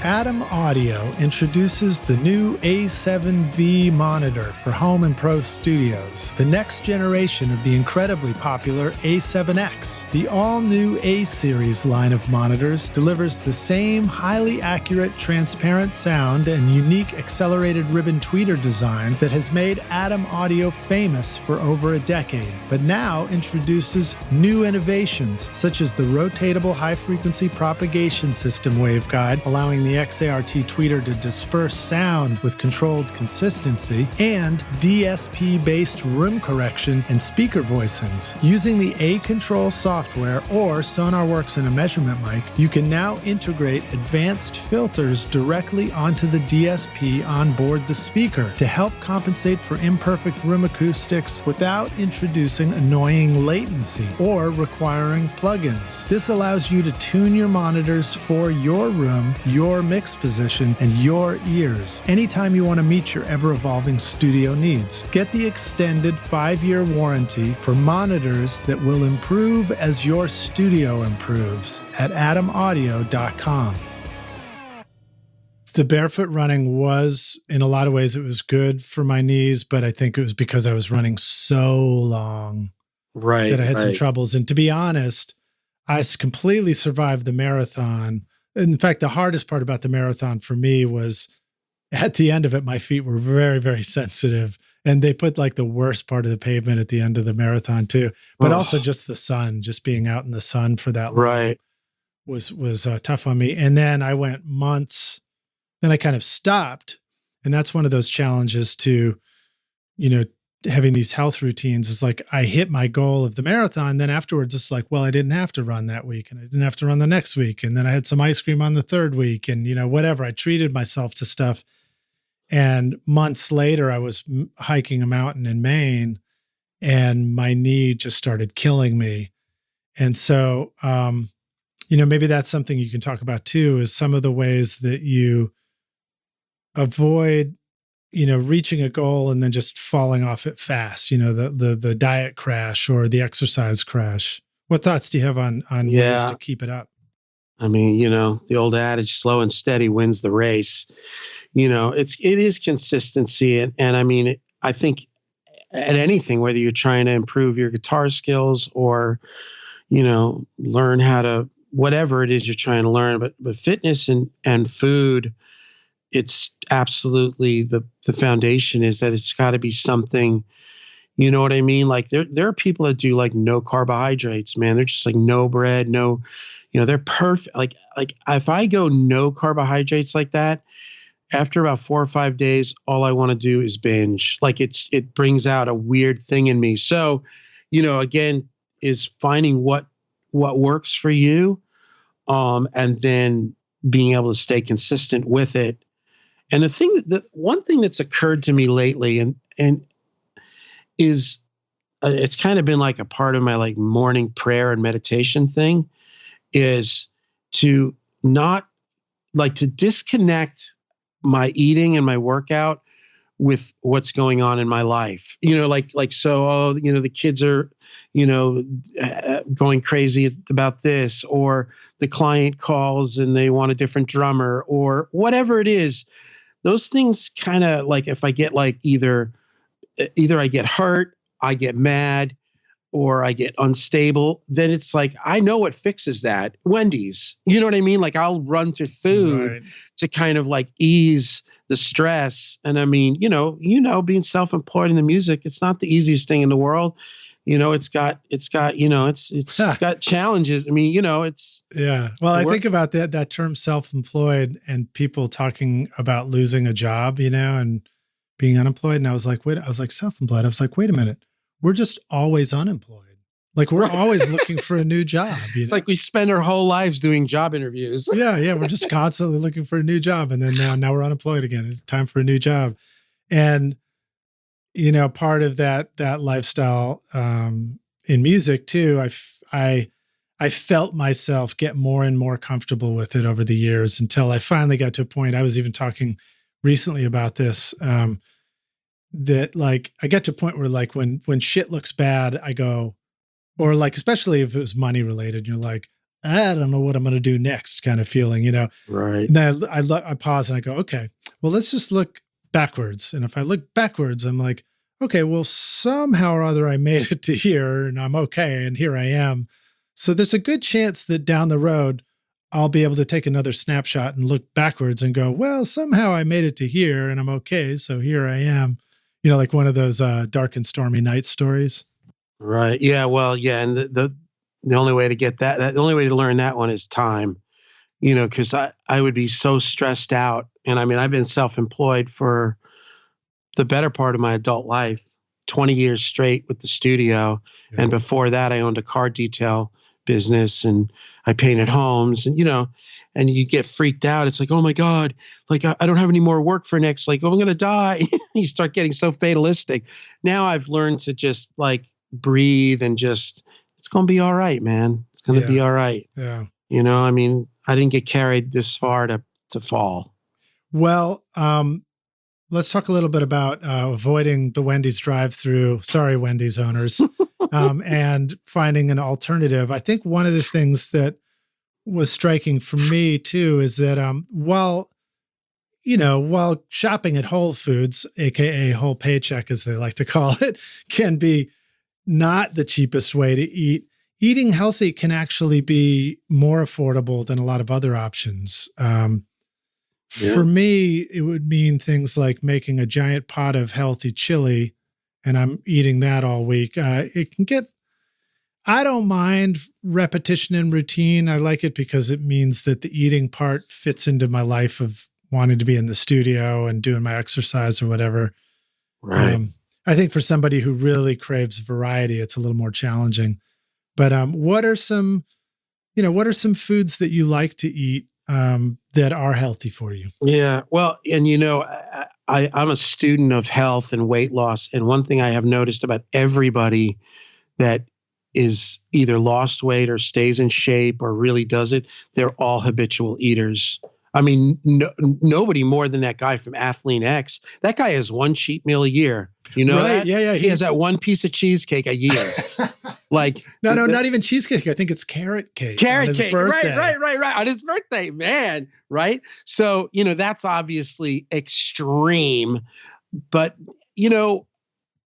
yeah, I mean, if that works for him, that's amazing, man. I mean, he's also shredded and he's not a kid. I don't know how old he is, but he's not a kid. Yeah. Jeff Cavalier is his Cavalier. name. Yeah. And something else that was interesting to me to see about that too was at one point I started to have a little bit of an ache and pain down in kind of the groin area. And I was like, am I, is this like hernia stuff? Cause when you're 50, you worry about things like that. And that led me over. I mean, I think I was okay. I don't think I did have that, but I went over and found him talking about it. And now here's this like freaking crazy superhero looking character who's talking about how he's dealt with hernia stuff and how he manages it in the exercising and stuff. And so I guess what's the point of me bringing that up? Just being reminded that even some people on certain levels that seem like they got it all figured out, they might also be dealing with injuries, other things like that, probably temptations. I'm sure he'd like a carrot cake on another day of the year too. Right. Well, yeah. And I mean, and again, going back to, the day that I had started my journey, I had just had meniscus surgery and I had a heel spur. I mean, I was hobbling. So, eating right and exercising, it can heal a lot of broken things just in itself. Yeah. Have you noticed that you've just generally been healthier since you went through that? Yeah. And when I feel crappy, when I eat too much sugar. To me, it's the sugar because it, being my age, it's the arthritis. I've got a little trigger finger. I play piano 10 hours a day, sometimes teaching, so my hands can get achy. I've got 2 herniated discs in my neck from being a headbanger. I got, it's a little wreckage from years of, years of a mosh pit. Oh my God. And I see kids now banging their heads and I can't even look. Or either I see them banging their heads or I see them putting their heads into their cabinets. Those are 2 things I used to do. I used to put I'd put my face right on the grill of the Marshall. And it was like, I couldn't grind it harder and louder. It was just like, now I see people doing that and I'm like, oh my God, I can't handle it, man. Yeah. We didn't know that stuff when we were younger. So I'm glad to know that anybody who's growing up today is, if they're paying attention, they're hopefully getting the message. I got my hearing tested about 4 or 5 years ago, and the guy's like, he's like, your hearing's amazing for your age. I'm like, really? It's it has that like normal like dip at 4K that happens when you get like over your 40s or whatever. Yeah, I was like, I think that's the frequency that other people's voices are, and we're just sick of listening. It's actually a fail. It's a protection. I don't remember if I've mentioned this on the show, but I remember once hearing the idea that men lose their high frequency as they get older, and women lose their low frequency as they get older. And wonder if that's related to relationships and being able to tune each other out. Just like, oh, honey, I can't hear you. My 4K is dipped 1 dB. Oh man. Well, dude, this is great stuff. We're coming up near the end here, but I love talking to you about this. Again, are there any, quick things we could try out, or is there like an exercise? You were mentioning an app. Anything else you want to share with the rock stars about, like, here's an easy place to get started? Is your book available for everybody yet? Yeah, they can just contact me. I mean, I've published my singing books, but this is really just a labor of love. I'm just trying to help people. That's great, man. Because it's important, you know what I mean? And especially in the world of music, man, there's just a lot of unhealthy habits. There's a lot of partying. There's a lot of indoor stuff. There's a lot of computer screens. This is, I don't know. I found that I fell into the trappings of rock and roll, and I've spent the last number of years trying to kind of untangle some of my own stuff with it. But, just find what works, man. I mean, you can even just walking in the morning and depending on where your body's at, the best exercise for weight loss is burpees. Those things are gruesome too. Yeah, they suck, but because of the explosiveness. Can you describe a burpee?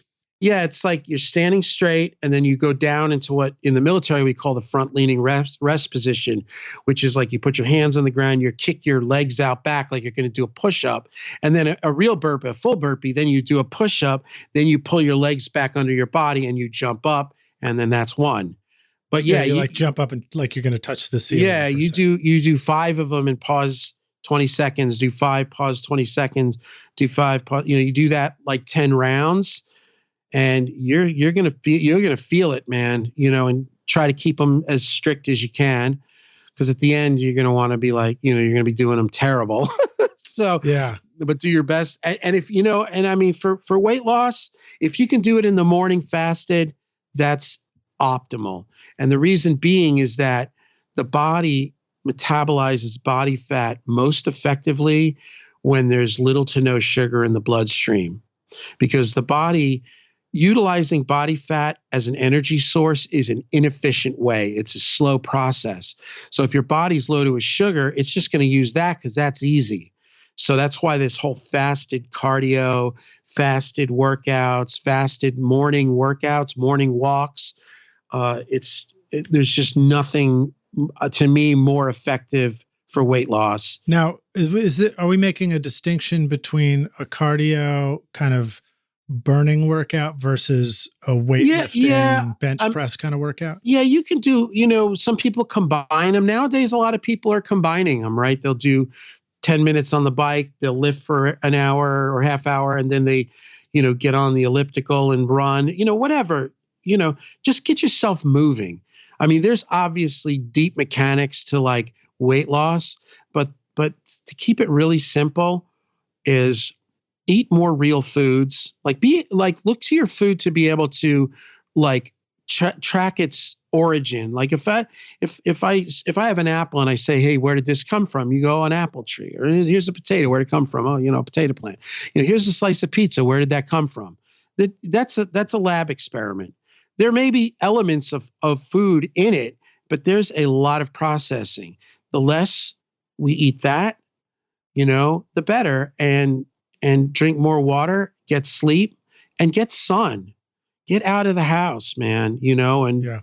Just the sun is, because that's what resets our clock. I know for me, when I'm eating too much sugar or I'm not working out, I feel that stress. And then what happens is I struggle to sleep at night because my body's like kind of revved up. Mm-hmm. And then I get up in the morning and I feel terrible. Yeah. Right. And then it's like, so it's like a vicious cycle.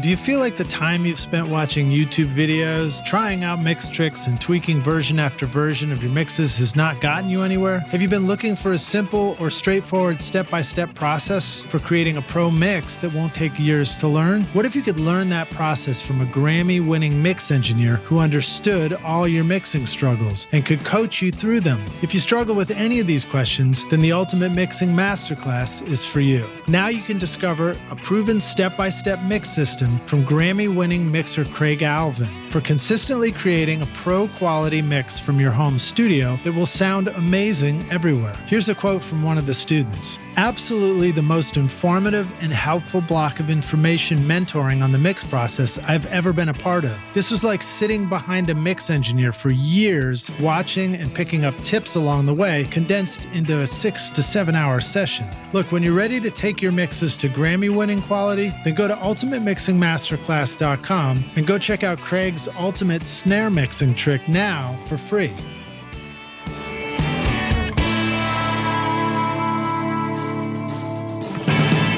Yeah, I experience a lot of disrupted sleep too. Sometimes I sleep great, other times it's disrupted.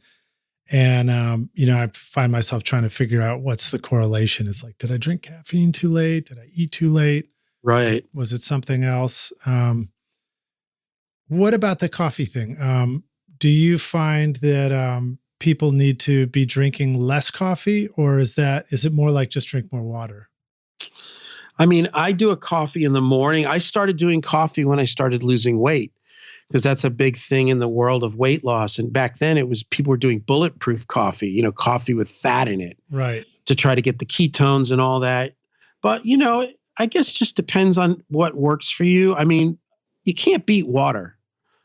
You just can't beat it. I mean, it's the most common element in our body. Yeah, we're 90% of it. Yeah. So, I mean, a little bit of coffee, maybe a cup or two is fine.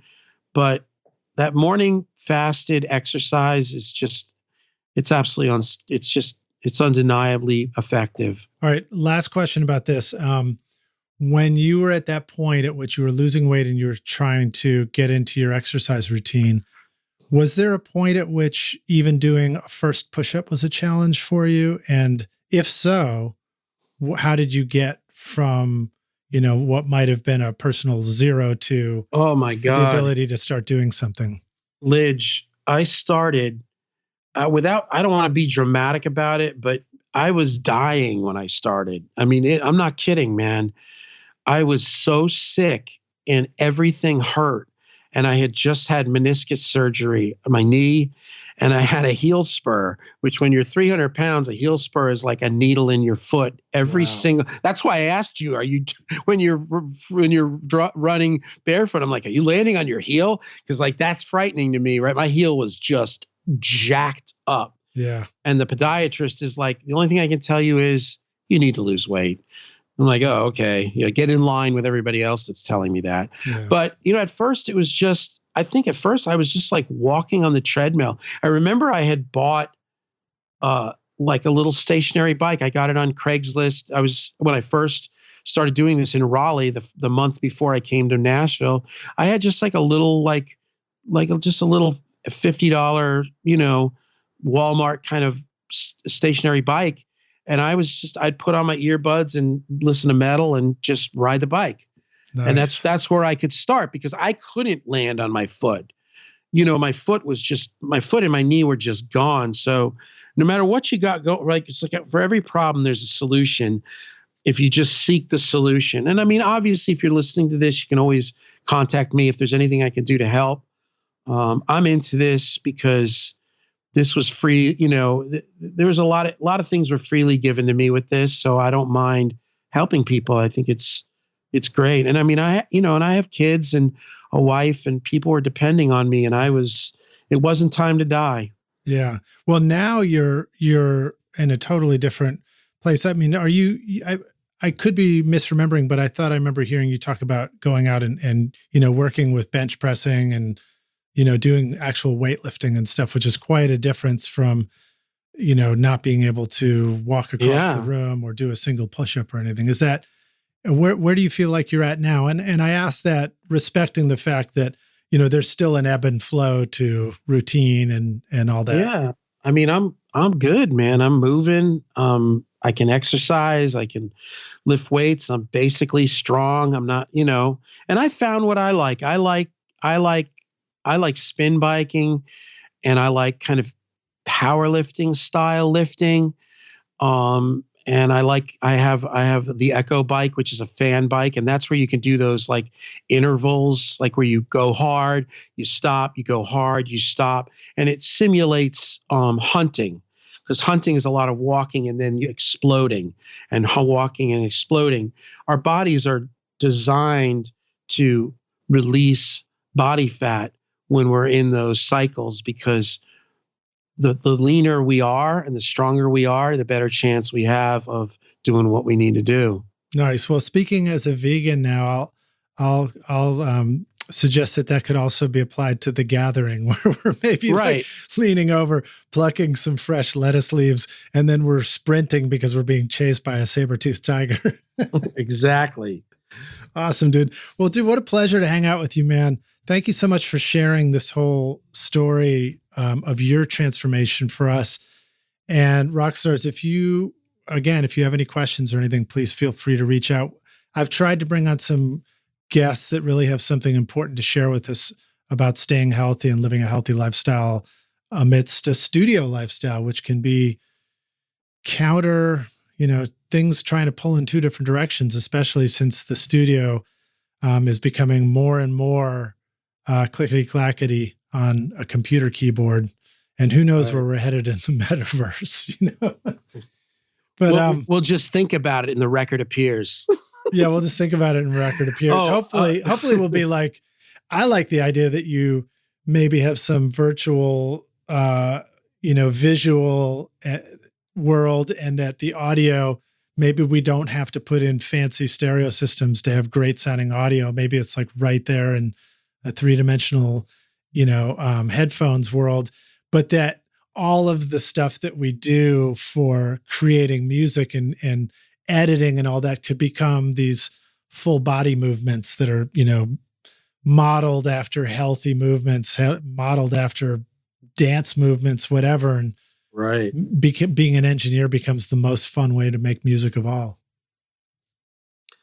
Well, that sounds exciting. Yeah, we'll see if we get there in my time.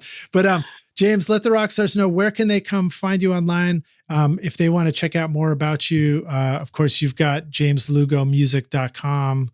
And if they need to reach out to you and get a copy of the book, or vocal coaching. Yeah, they could just, I'm on Facebook. I think it's James Lugo or James Lugo Music. And then I'm not really an Instagrammer, but I've got a pretty vibrant YouTube channel. It's music, a lot of videos of SSLs and amps and stuff. That's youtube.com/James Lugo, or they can just email me at james@jameslugo.com. And they can just text me or call me or whatever. I'm pretty approachable. Awesome. And Rockstars, don't forget about getting amazing vocal coaching lessons. That's great. There we go. Perfect note to end on. No pun intended. James, thanks for hanging with us today. And Rockstars, thank you so much for listening. And I personally wish you excellent, strong health and a long life making awesome records. Thanks for hanging with us, James. Thanks so much, Lidge. All right, cheers.